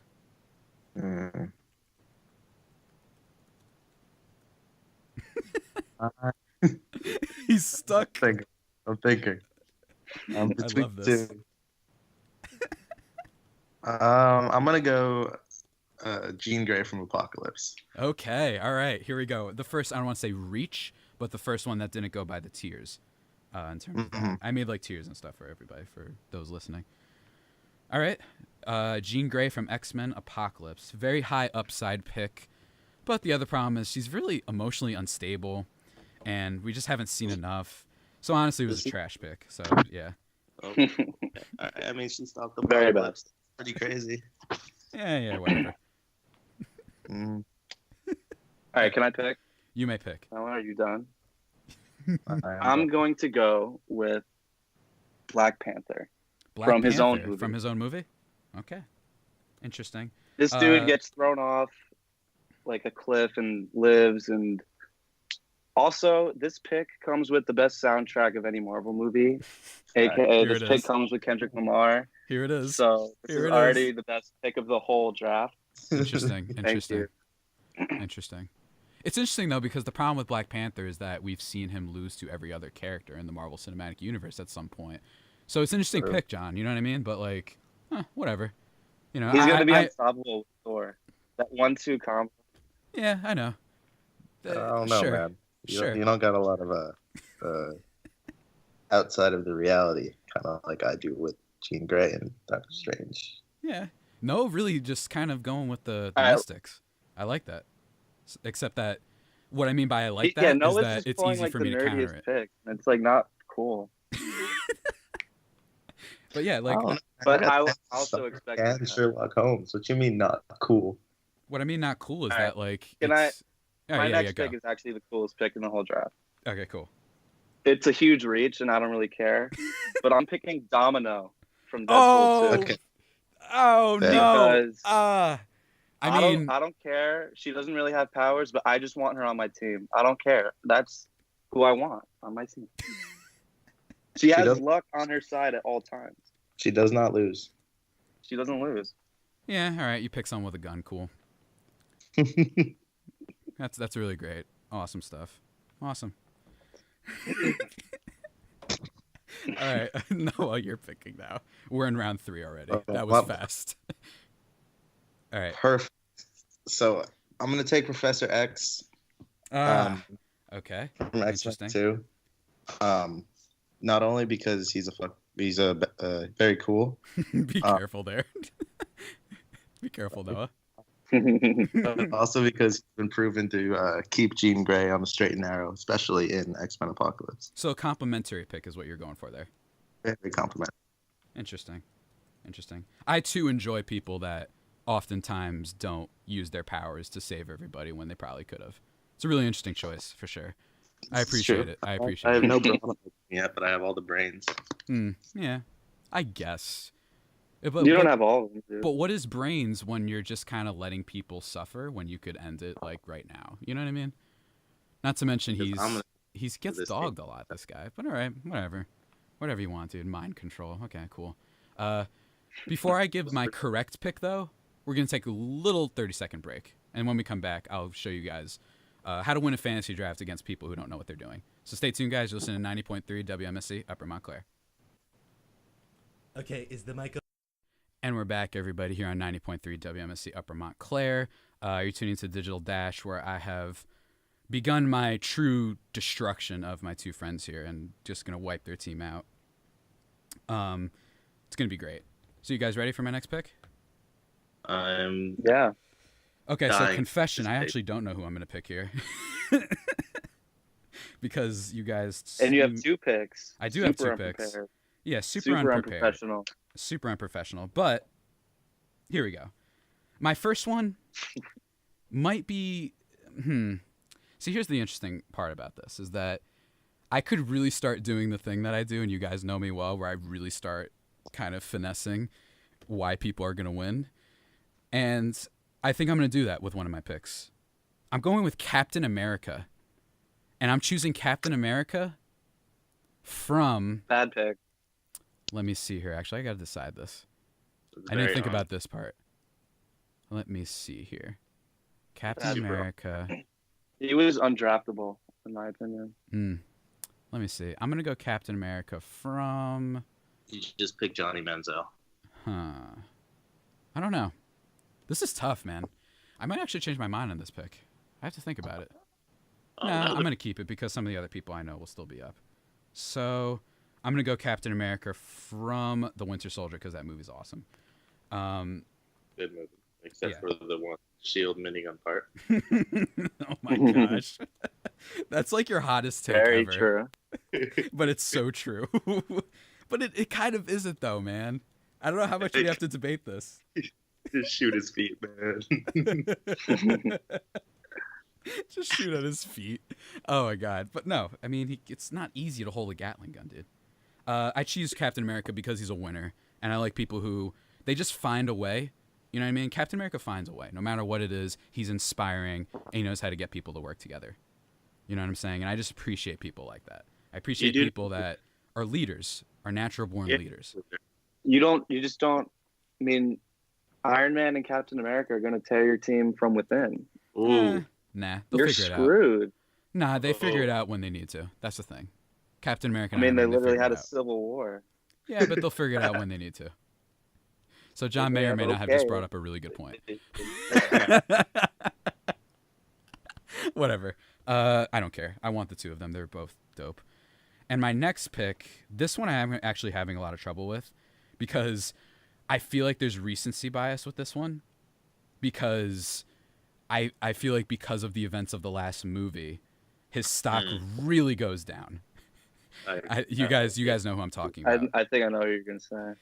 I'm talking about Vision from Avengers Age of Ultron is the one that I would choose. That's the other person. However, I'm not doing that. I think I'm going to have to go with Michael Fassbender, Mr. Magneto from X-Men First Class. I like that. And we said this before we started, but in this movie, he is very much more of a good guy. I don't think he has the... I mean, I know people would argue that like he's in the middle. He is a villain, but in this movie, he is just straight up trying to basically stop the person who killed his mother.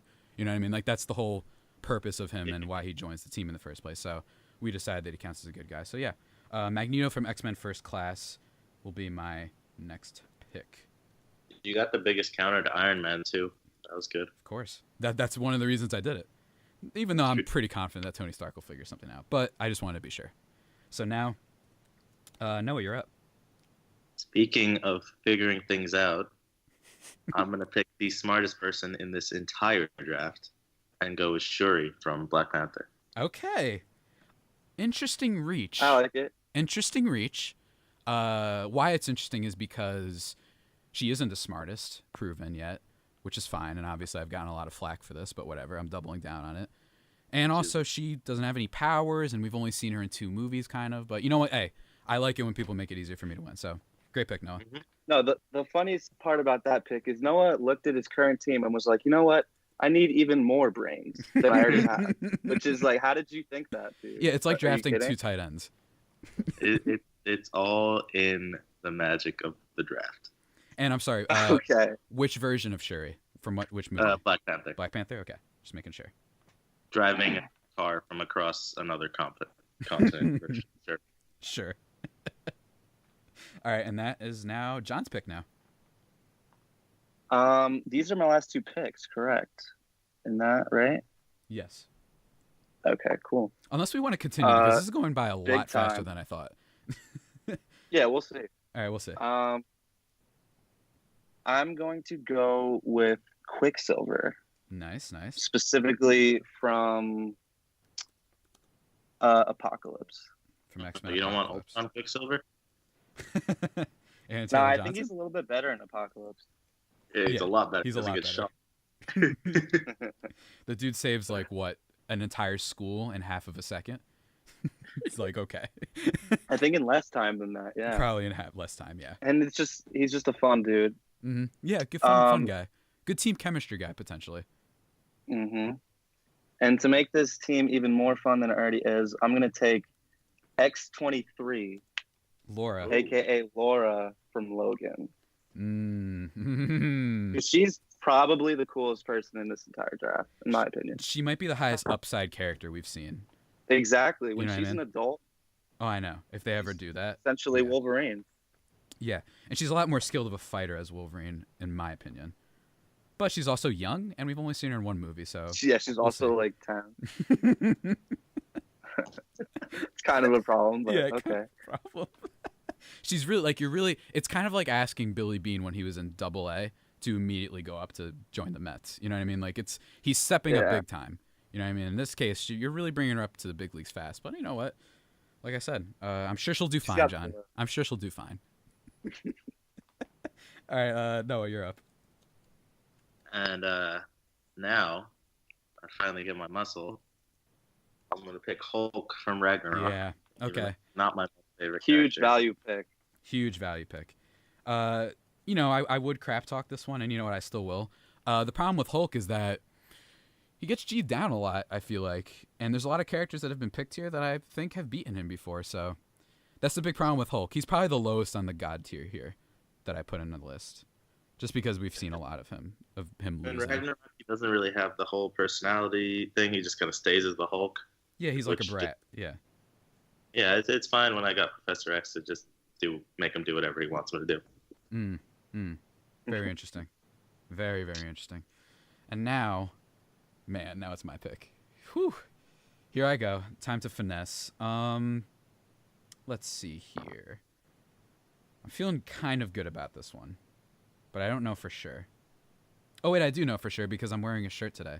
I'm choosing... Actually, you know what? Because I want to think about which version. First, I'm going to choose the Wasp from Ant-Man and the Wasp.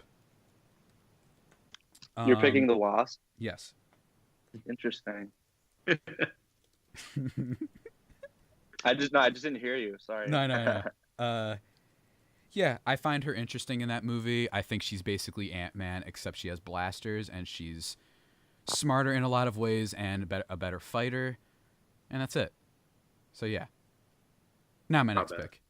My next pick, I'm going with Team Chemistry, ladies and gentlemen. I'm going to pick Ant-Man. Specifically from from Captain America Civil War. Boring. That's right. That is right. That is right. I want that team chemistry. I think that's an important little aspect of this that we might be overlooking. Your favorite character. I think you just wanted to patch up the 2 picks you have with Iron Man and Captain America. You were like, shoot, they hate each other. I need someone to The help thing them is out. that, do they though? Maybe, possibly. But then again, the great one, this reminds me a lot of the Chris Paul and James Harden kind of situation where they're 2 ball dominant guards. You know what I mean? But they're great. You know what I mean? They're great at what they do. Yeah, but they didn't have a figured it civil out. war. They kind of did. The Clippers played the Rockets, and they had a kind of a falling out. You know what I mean? So yeah, all right, whatever. Noah, you're up. Make your pick. I'm gonna go. I've got brains. I've got bronze. I'm gonna go for a little agility here, and get me Spider-Man from Nice. Good pick. Infinity War. Infinity War, okay. He's interesting because there was a lot of different ways you could go with him because he's had like 25 movies. So Yeah. Interesting. So Infinity War version of him, interesting. Agility, a little bit of an all-around character. I didn't want to pick him because I've talked about him too much. I'm going to be honest. I just felt like it would be fun if one of you guys did. I was expecting you to take him with that last. Yeah, I was probably like, I just kind of just decided against it for some reason. It's fair. I mean, you missed out, but it's fine. I got to give the people new content. You know what I mean? I've tooted Spider-Man torn enough. All right, now you're up, Johnny. This is a tough spot to be in. I'm gonna go with another fun guy and take Star-Lord. Ooh, your guy. Yeah. This is the guy that we actually called you in our group chat. We said you're Star-Lord. Okay, from which movie? From, I think he's Guardians 2. Guardians 2? Okay. Yeah. That's the right one. You didn't want to choose Infinity War? Why is that? No comment on that. Okay, fine. All right, Star-Lord from Guardians 2. Interesting pick. Actually angry. And now your next And one. then do I get my next pick? Yeah, your next pick. This is an interesting one for you. I'm excited to hear this. It is. Oh, boy. Oh, all right, I got it. I need some brains myself. I need the man with the plan. I'm gonna take Nick Fury. Nice. Very interesting pick. And I think I'm gonna do it from Winter Soldier, where Okay. he like dies and comes back to life because Yeah. he's just the man. Yeah, Samuel Jackson. I want to downplay that pick, but I can't downplay the great Samuel Jackson. I just can't. I can't bring myself to do it. Yeah. Even if it's an act, I can't do it. All right, interesting pick. Noah, you're up. This is an interesting spot to be in. Yeah, we're really getting into the weeds of it now. I like this. This is good. I'm glad we extended it a little bit. I'm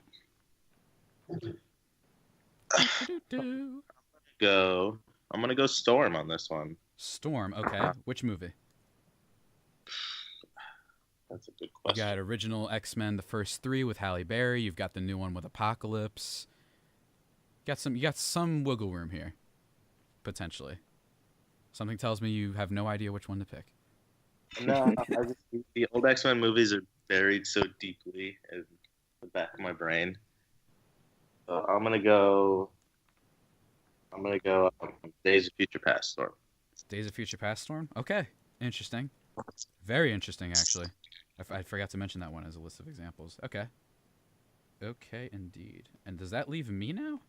That means it's my turn? Oh, boy. Okay. With my next pick, I will be taking... Let's see here. I just want to make sure. Let's see. I could go crazy on this one. This is going to be fun. Oh, yeah. I'm going to go crazy for this one. You guys ready for this? You're supposed to say yes. Okay. Or no. You could say no, too. No. I'm going to take Kitty Pryde from X-Men Days of Future Past. Dude, I knew that. I knew you were going to say that. John, what I love is Jonas knows what I'm going to bring up when we start bringing up the teams. When you were like, yeah, I'm going to go with the weird pick. Yeah, Kitty Pryde. All right. From Days of Future Past specifically. And then now my back-to-back picks for my next one. Hold on one second. Let me just type in the results. Got to make sure I have this nice. Are you guys writing this down by any chance? I am. Okay. It doesn't matter. I'm writing it down too. But and with my next pick, I'm going to go with, let's see here. See, this is an interesting thing because this is where I would have taken, what's-her-face, Laura. I didn't realize that John would jump on that so quickly. I did not anticipate that. But it's all good. I kind of want to take a wild It was card. a huge reach. It was a reach, but hey, I'm kind of a fan of it. I think I'm going to take, what's-his-face? Let's see here. I'm going to take Wolverine. I'm going to take Wolverine. And I'm going to take Wolverine from... Now, this is hard. This is a really hard one. Really hard. See, this is why I almost didn't want to pick him, because I don't really know which version to pick him for. Because part of me doesn't want to choose the movie, because this movie's bad. But you know what? I think I'm going to do it. I think. I think I'm going to... What? Which movie? I can't do Logan, unfortunately, because he's depowered in that until the very end. So that, like... Still kind of... Yeah, it's great, but you guys would easily dismantle me. You would be like, oh, cool, you chose the guy that basically can't heal anymore. I think I'm going to do Wolverine from, what's the movie? What's it called? Hold on. Oh, yeah. X-Men Origins Wolverine. That's right. You heard me. The worst movie. The worst movie of the bunch. Yikes. How long has it been since you guys have seen that one? A long time. Okay, good. Since the first time I saw it. He is ridiculous in that movie, just so you know. Him and Sabretooth both. They kind of overdo the healing factor. I'll leave it at that. You know what? No. I'm going to take X-Men 3. It's more fun. I don't want to choose I was going to say. I'm going to do X3. Because he's a leader. I want the leadership part. You see more of the leadership in that movie. I know he's like probably more powerful in Origins, but whatever. I want to have fun. Forget this. I don't want to choose that movie. I don't want to be like defending it. That's what it'll feel like. I'll be defending that movie. Yeah, so now it's Noah's pick. We're in round 8, by the way. Do you guys want to go to like 10? Sure. Yeah, I sure. think that makes sense. Okay, cool. All right. I'm going to go for even more mobility, probably the most mobility I could get, and go Nightcrawler. Nightcrawler, okay. Which version? I like that one. And from X-Men 2. Nice. One of the great opening scenes in any comic book film ever is X-Men 2. For those who have not watched that movie, go watch it because it's really, really good. Very interesting. Definitely mobility. Not a lot of utility necessarily, but he can be used in interesting ways depending on how you phrase him, I'd say. Yeah, until he drops Hulk on your head. He drops what? Hulk on my head? Yes. Yeah, I'm really sure that X-Men 2 Nightcrawler can pick up the Hulk. That'll be great. Oh my gosh. That's actually not bad, but you know. All right, so yeah, as we are now at the top of the hour here at 90.3 WMSC Upper Montclair, doing our superhero fantasy draft. It is now John's turn, round 8. He has 2 back-to-back picks now, so we'll see what he does here. John's a bit of a wild card. He's been going crazy today. I like it. I'm a huge wild card, dude. He's gonna but pick I'm- like the Punisher. Nah, this is actually a basic pick. I'm gonna take Deadpool. Okay. I just want him on my team. I think I'm gonna take Deadpool 1. Deadpool 1? I feel Okay. like I think he was better than he was in the second, Interesting. just slightly. Just slightly. Yeah, there's not Um, too much of a disparity there, but okay. I like and it. I like for it. my second pick, I'm gonna take Black Widow. Okay. John really is Yeah. a wild card. I love this. I want a little spy on my team. You want a spot? Okay. Stealth. I want some stealth. From which movie? Good question on that. She's in a lot. She's in quite a lot. Yeah. And each one could have interesting. Yeah, all of them are actually kind of interesting. I don't know if she's any better or worse explicitly in each one either. Which is what's Yeah. interesting. I'll just take her in Infinity War. I remember her Yeah. doing some stuff. Yeah, Some that's a cool good one. She's got the white hair now. She's killing Yeah. it. She's killing it. Shout out to Scarlett Johansson. Do. All right, so that means now it is Noah's pick. In round 9. So this is your second to last pick, Mr. All right. Grossman. I think I'm gonna take the. Let me just look back on these picks real quick. Yeah, I think I'm gonna take the monopoly on a time traveling ability and take Cable from Deadpool 2. I was so close to picking him. I like that. Yeah. Okay. Cable from Deadpool 2. Yes, he does have time travel. That is true. And- But isn't that a one-time thing? Yeah. Sure. Kind of is. Technically, My so version you of kind of Frank can't. also has the time stone, so like it doesn't really matter.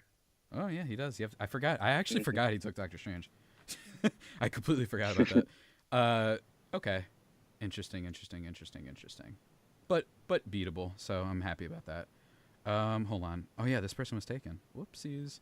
All right. Let me see here. Let me just check my list because my Skype is in the way right now. Yeah. I am going to take with. Hold on. Let me bring my thing to the side. I could be fun and silly here, but I've taken enough X-Men, so I'm not going to do that. I'm going to take. Let's see. I'm going to take. Has she been taken? No, right? Hold on. No. No. Yeah, I'm going to take Mystique from X-Men Apocalypse. I know I just said I wasn't going to take an X-Men, but I changed my mind. The future is female, and I'm a big fan of doing as such. I think that I'm not a big fan of where that character is going, but whatever. We're doing a draft. Apocalypse. You don't love Jennifer Lawrence, right? Yeah, I'm kind of out on Jennifer Lawrence as of right now. That could change quickly. I think she's a great actress. I just think that like she needs to not be this focal point of a movie for like a year, please. Just please, like I want Hunger Games Jennifer Lawrence, because that's when I think everybody loved her, or Silver Linings Playbook Jennifer Lawrence. We haven't had that in a while. Yeah. Right. So now That was a good movie. Now we are at the end. Ladies and gentlemen, we are at the end. Round 10, our last picks, each of us. Starting with me. I just took Mystique, and now with my last pick, this is a hard one, because when I was going over this, I actually like planned for who would be available. And let me tell you, they are not available. I'll tell you that much. But I was- they're all on my team. No, yes, some of them are. I was planning on taking Black Widow probably. But you know what? I think this is risky. Hold on, has Vision been taken? Yeah. Who? No. Who took him? I don't I think thought Vision's been taken, right? I don't think No, he hasn't. I didn't take him.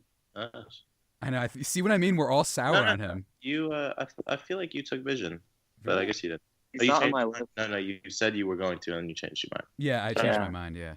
Well, because it's like we're all Well, see, thinking yeah, of you kinda Infinity did. War. You know what I mean? And it just bothers us to take this guy. That's kind of why I didn't want Hulk too. Yeah. Same.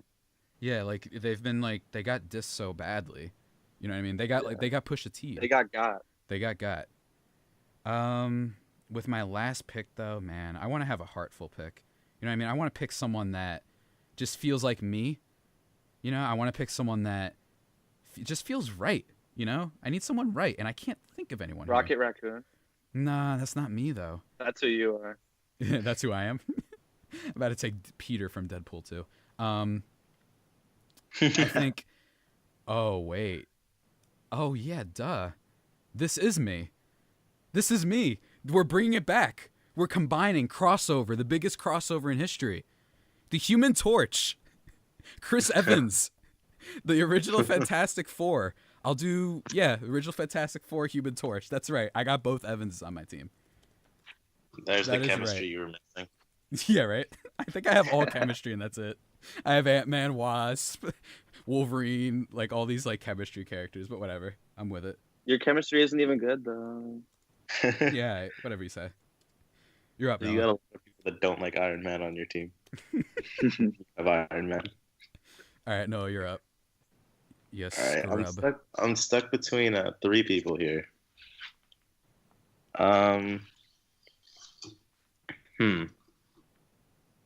It's tough, right? Yeah. It feels like we would have more characters available at this point, but no. I am. All right. Well, I was gonna pick Mr. Fantastic, but I don't even remember those Fantastic Four movies. Barely. Yeah, he's not shown quite like he's not comic book Mr. Fantastic. Comic book Mr. Fantastic would probably be demigod tier, I would say, because he's like the smartest person in the world, next to Shuri, I think, in the comics. But it would be nice to vote those people, but instead, I'm gonna go with Gamora because she gets it done when it needs to be done.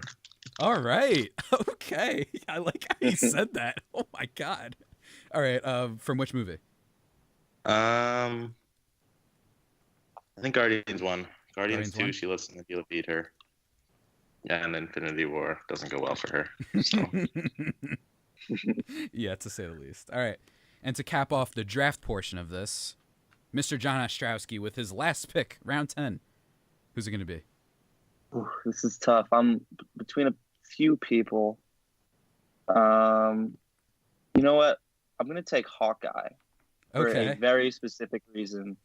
He has one of the coolest sequences of any superhero in Avengers 1, where he's flying through the sky and not looking at what he's shooting at and just killing every single person. Oh, man. It's like a 1-second clip. I know exactly what you're talking about. Yeah. He's like, can't. That's the sole reason why he's on my team. That's his highlight reel. They're like, they can't bank worth anything. And he just shoots someone behind him. Okay. Hawkeye is really fun. You know what I mean? He's a fun character. Javier is just having fun. All right, so from the original Avengers. Okay. Interesting. So, to recap, or actually, you know, we're going to take a little bit of a break here. And then when we come back, we're going to get into the whole fight and just recap our teams for the viewers out there. Or listeners, I should say. So, yeah. Good draft. I clearly won, but we'll still go over it anyway. You're listening to 90.3 WMSC Upper Montclair, guys, and we'll be back here on the Digital Dash. Stay tuned. And we're back here on 90.3 WMSC Upper Montclair. Took a bit of a break. We just finished our superhero, Marvel fantasy. You know what? I give up. We're drafting superheroes based off of the movies and seeing who would win in a fight. I'm joined here, calling in from undisclosed locations via Skype, Mr. John Ostrowsky and Mr. Noah Grossman. You guys still alive? Barely. Thriving. Thriving. That's what I like to hear. So here's the thing. Everybody, John, starting with you, recap your team real quick, and then Noah, and then I'll do mine. Sure. So my team, I started with Thor, a.k.a. LeBron. From Infinity War, Black Panther from Infinity War.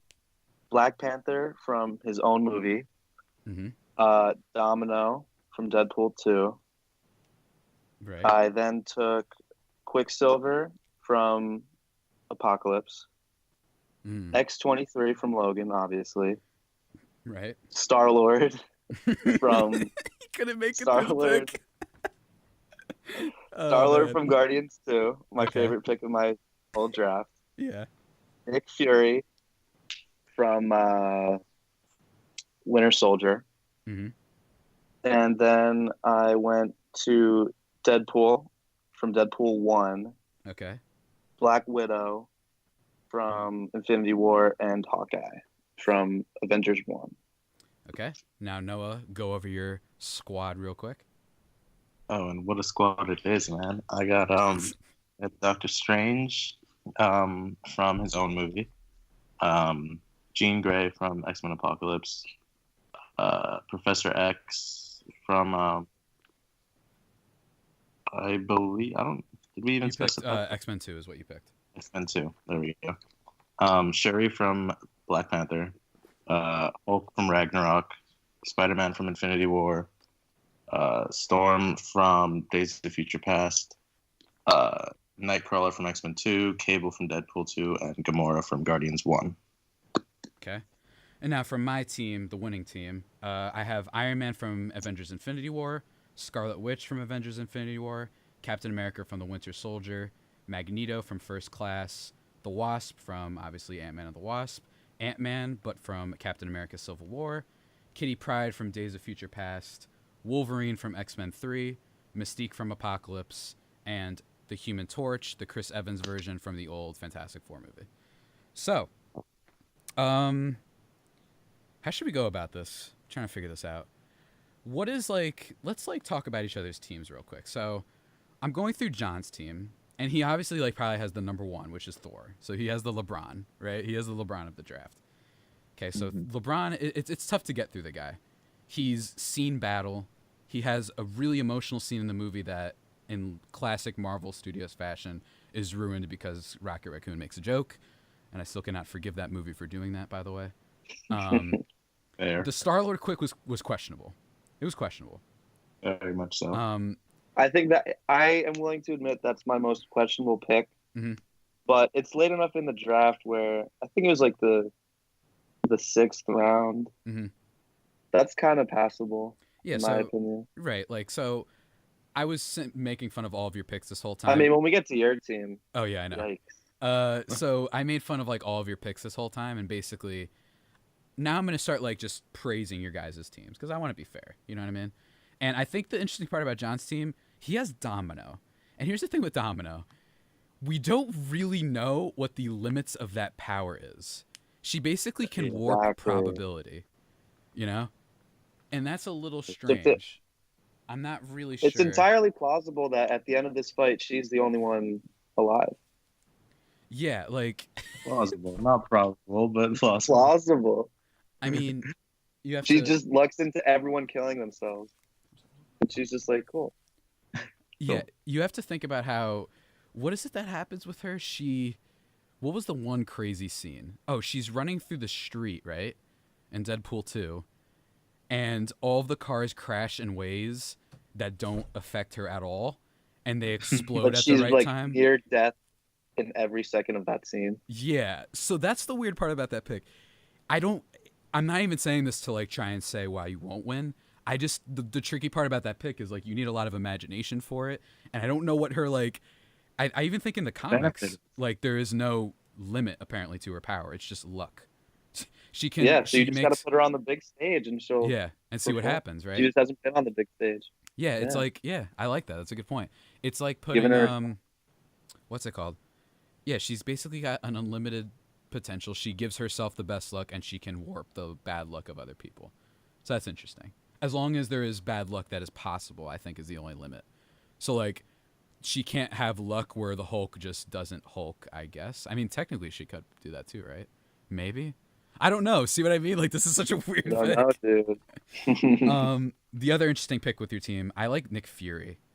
And Laura. Yeah, I needed him. Yeah, Nick Fury's cool. That's a leader type, for sure. That's if we did it based on class types, he'd be in the top of the leader type, I think, category possibly. Ending there too. Mm-hmm. And here's the thing with Noah. That's the plan. Here's the thing with Noah. We've all been talking about Doctor Strange, right? Here's the thing. He took him from his movie, his own movie, the movie where he's very inexperienced. Not at I think that was also a mistake. I just want to throw that out there. He's still very powerful. I think I would have taken Infinity War where we saw him create clones of himself with the chains of death when he looked into the 8 gajillion possibilities. But instead, you chose the guy who basically made fun of the mystic arts for about half of the movie and struggled to beat this dude who threw little ghost swords at people. I just want to throw that out there. So no Thing one might is- have made a fatal mistake. Okay, defend yourself. Defend yourself.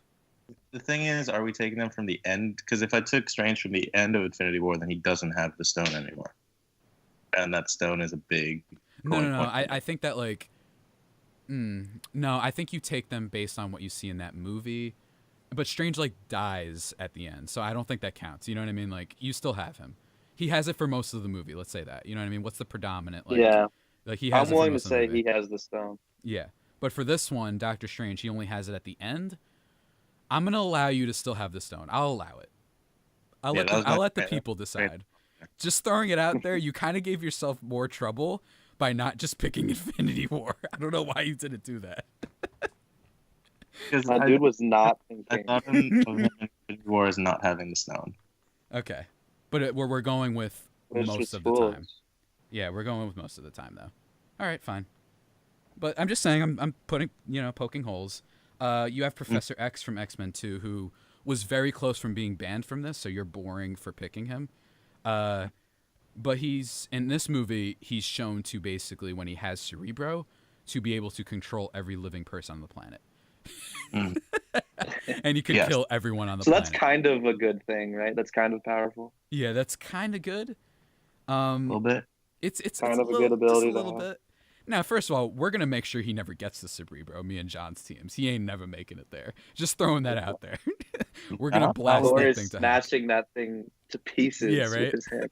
That even- would be it. Hey, even without Cerebro, he's still like a god tier. Probably he can still control everybody's mind. He's out here Yeah. making do whatever he wants. Mhm. The Shuri pick was, I think, early, and you basically, this is one of those picks where it's like you chose what's his face. It's like you potentially either chose RG3 or Patrick Mahomes, where it's like one movie in. Like if you just chose it after like a game, a small sample size. You know what I'm saying? And she basically is just going to be the tech person. I don't think she'll be useful in a fight. Actually, I know she won't be really that useful in a fight compared to the rest of these people. But she finances the most and develops technology for the most powerful country in this Marvel universe. So, a little bit of a reach, yes, but you can talk yourself into that. The Hulk Ragnarok one was you got to steal, I think. And I just realized that none of us Yeah. picked Vision. I just want to throw that out there. No, speak to. Odin? No, I don't Odin? think anybody picked Vision, including me, when I talked about it 7 times. I also didn't pick Vision because I had Scarlet Witch. I don't want him getting distracted. You know? We saw what happens when Vision gets distracted. I don't care which version it is. I just don't want to mess up with him. Where would Vision from Infinity War rank? Like usable? He goes down by like 3 levels. Yeah. He's getting stabbed with a sword, and that's it. So who else is on your team here? You picked my beloved Spider-Man from Avengers Infinity War. I'd say one of the 2 characters in this that each version has its own plus and minuses. I think the Yeah. character traits are from the Sam Raimi movies, and just pure skills and powers showcase is from the newer ones. And the Garfield one's probably neither. Aside from the suit. Aside from the suit from Amazing Spider-Man 2, which is the best suit ever. It looks so good. Oh my god. So yeah, I'm a fan of Noah's team. The Cable pick was interesting. Nightcrawler from X-Men 2, great scene. Have you both seen X-Men 2? Yes, but long. Not in a long time. Yeah, I saw it actually over the summer, and I was like, wow, this movie's good. Because It's very good. just a quick tangent. People like are happy about. I mean, most people who aren't thinking about it are happy that Disney bought Fox because they'll save the X-Men. Fox made some good X-Men movies, man. That movie has some crazy themes to it. You guys should rewatch it. You'll be surprised by how well it ages, I think. Anyway. But yeah, the opening of that movie is Nightcrawler basically almost assassinating the president. And one of the most real, like I could see it happening. If someone could teleport like that, yeah, why not? Like, it makes perfect sense. It's such a great way to start the movie. So yeah, now I'm going to toot That's my a own cool horn. scene. Now I'm going to toot my own horn. So I have Iron Man, Scarlet Witch. I chose Captain America with my 3rd pick. So here's the thing. I'm going to defend myself. He knows exactly where to start. Captain His America's a most leader. controversial pick. Captain America's a leader. And he is a man of purity. And sometimes, as the German scientist said in the first movie, he said, you know, what's a weak man, they know the value of compassion. You know what I mean? There's more. He was looking for qualities beyond the physical. And that's what Captain America is. This is a man who stood up for himself, and he took on all of S.H.I.E.L.D. Just want to throw it out there. He took on all of S.H.I.E.L.D. Yes, he had help, but who doesn't need help? You know what I mean? We all need help at some point. Captain America's just a winner. Think about it, guys. He's just going to find a way. He's got the plot armor. And you know what? I'm feeling pretty confident about him beating some of your guys' lower picks. I'm not afraid of Nightcrawler and Captain America. He'll beat him up. Gamora, whatever. Gamora in comic books is a different story. But Gamora in the movies, whatever. Hawkeye, give me a break. You know what I mean? So he's going to take down those guys. I don't have to have You're Captain... comparing, you're comparing our last picks to your third round pick. And that's what I'm saying. Damn it. Dang it. Compare him to the guy I took right above him. But what I'm saying is, like, I'm not using Captain America to fight Hulk. Yeah, of course not. I'm using him to beat all the people that you guys took later. And then I'm using my top picks to just wipe the floor with you guys. Iron Man. Super powerful. He has a suit that basically realigns itself. Obviously, my favorite shot in Infinity War is when he loses his hand, and then he takes what's left from the leg and realigns it. He can make swords. He's still got all the missiles. He's pretty fast, actually. He's got rocket arm things. He basically has anything. Like that suit makes whatever he wants almost. And also, he doesn't have a hammer though. What do you mean a hammer? What, like Thor? Like Thor, the guy that I have. No, I'm talking about those My like rocket first-round propeller pick. arm things.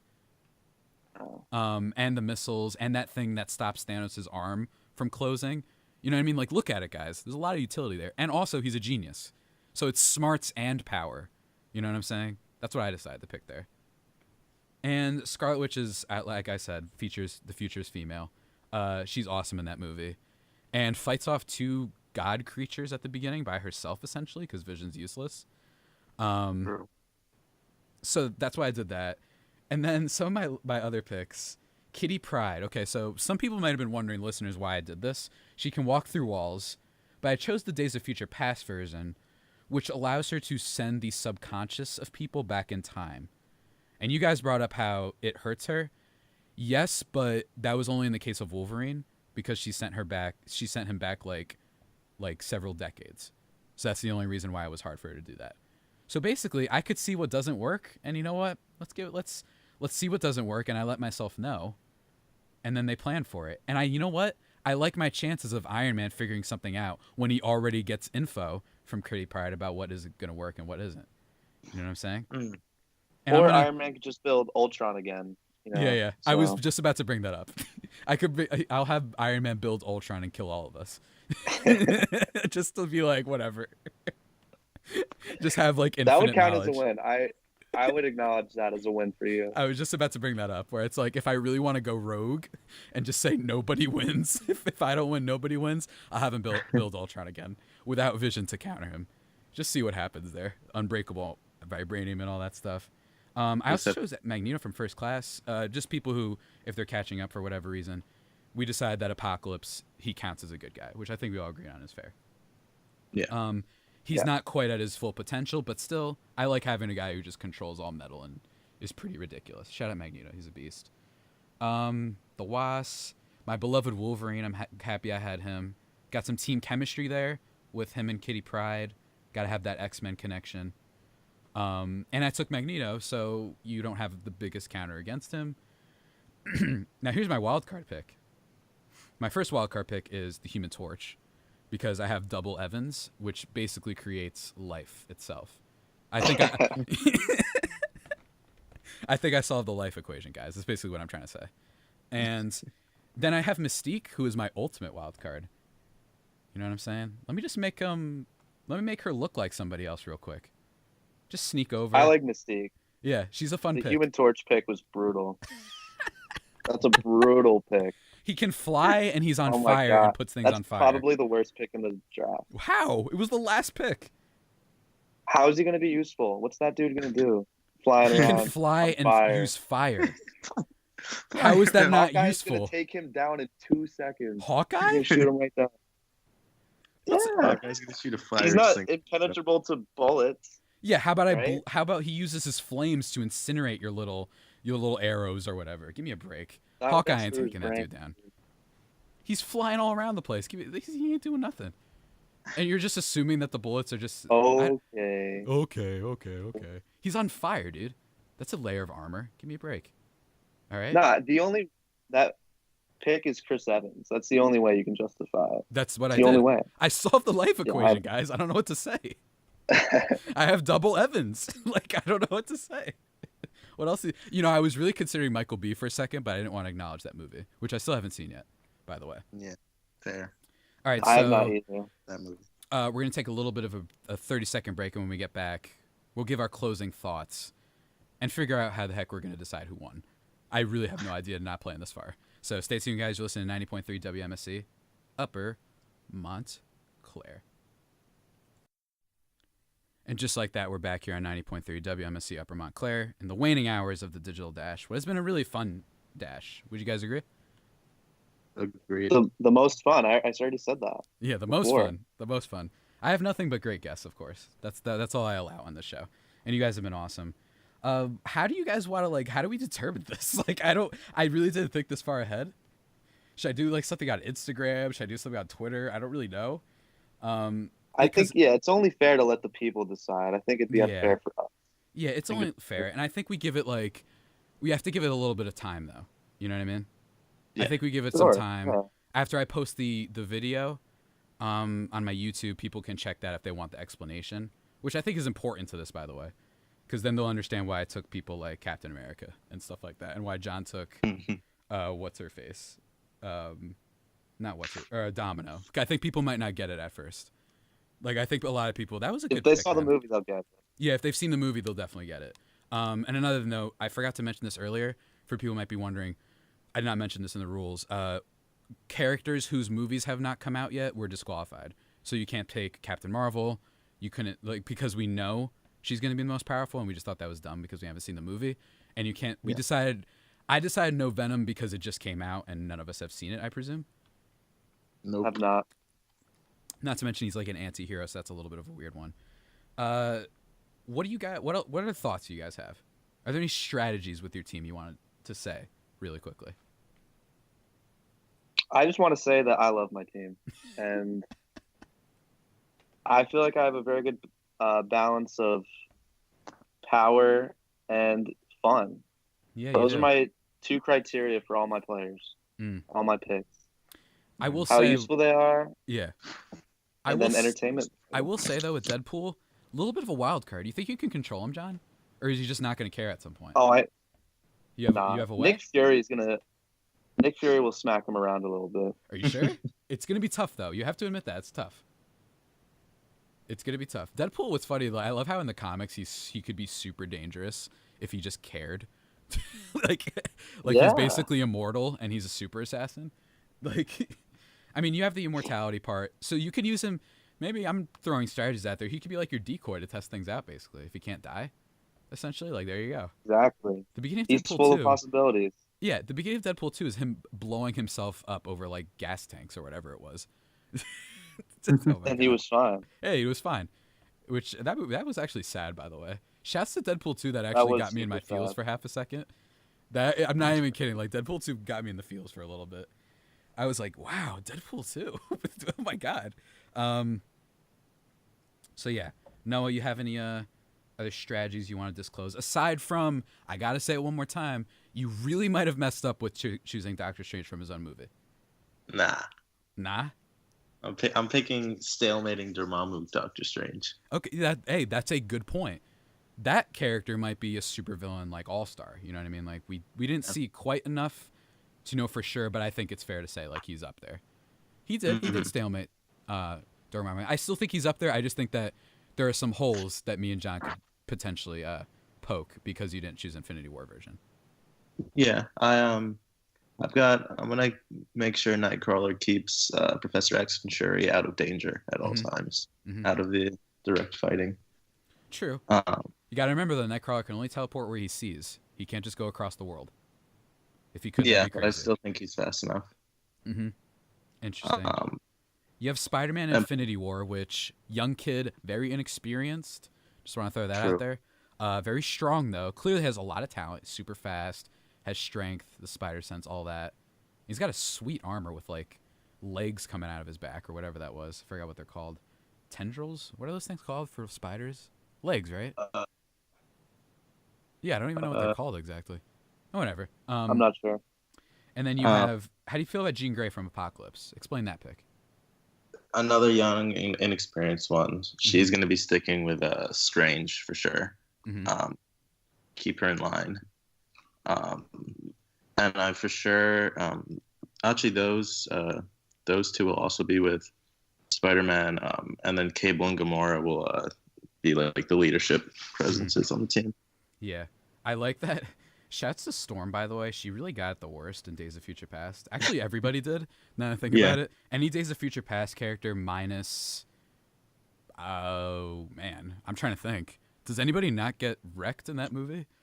Like, I guess the professor in a way? But even him, the young version of him gets messed up.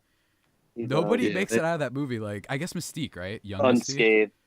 Yeah. Yeah, true. Yeah, Wolverine's out here drowning in the ocean.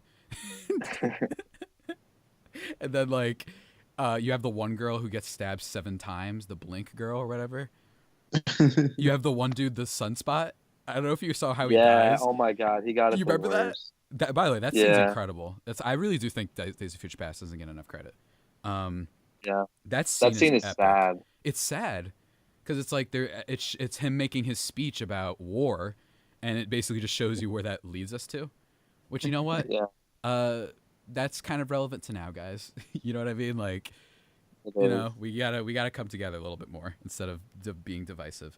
And my last thing is that, actually, I have no last thing. I think I won. I have not only Iron Man and Scarlet Witch, Future's female. I think I have the most female characters. Actually, I don't know. Actually, we have to do a separate award for that. But I also solved the life equation, so that's the other thing. So no, I think you'd agree with me. Honestly, I think Javi has the worst team. No, I don't know what you guys are talking about. I would agree that Javi is the worst. There's no way. There's no Dude, way. you I'm the definitely worst. do. Bro, I have every contingency planned out. We will let the people decide. We'll let the people decide. The problem is that my fans, they tend to like to see me lose. But you know what? That's okay. Because here on the Digital Dash, we talk all things pop culture with a tint of sports. A lot of nerdy stuff as we did today in this super long fantasy draft. Just to quickly talk about next week. I have no idea what I'm doing next week. But some potential things for sure are Tommy Byrne is going to come on. He's come on before to talk about Super Mario Party and fantasy football. And next week we're going to talk some anime with Naruto and My Hero Academia. And potentially, I don't know for sure, there's like 7 different people that might do this, but we're probably going to talk about either A Star is Born or Venom, which I'll try and see this weekend, and do the opening dash and all that type of stuff. So everybody that's listening right now, you're going to have to stay tuned for that.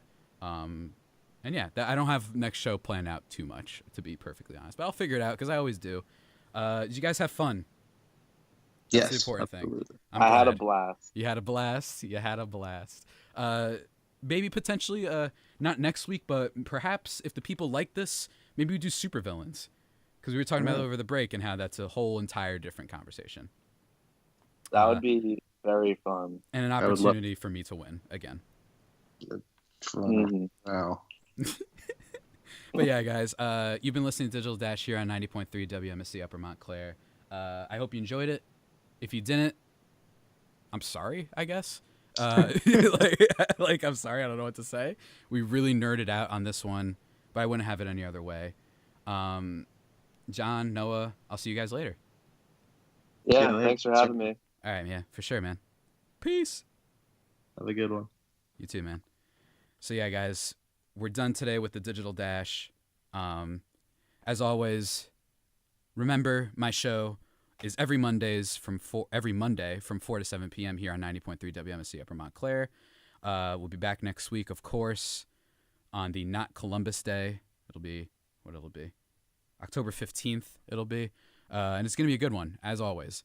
And as always, just remember, never accept the world for what it appears to be. Dare to see it for what it could be. The Digital Dash, closing it out as always with Separate Ways, Worlds Apart by Journey. Take care, guys. Tell somebody that you care about them tonight. Do something like that. Be nice. Looking forward to the Washington and New Orleans game tonight, too. And go Yankees. They're the best. Boston stinks. America's team, the Dallas Cowboys, also stink. Bye-bye.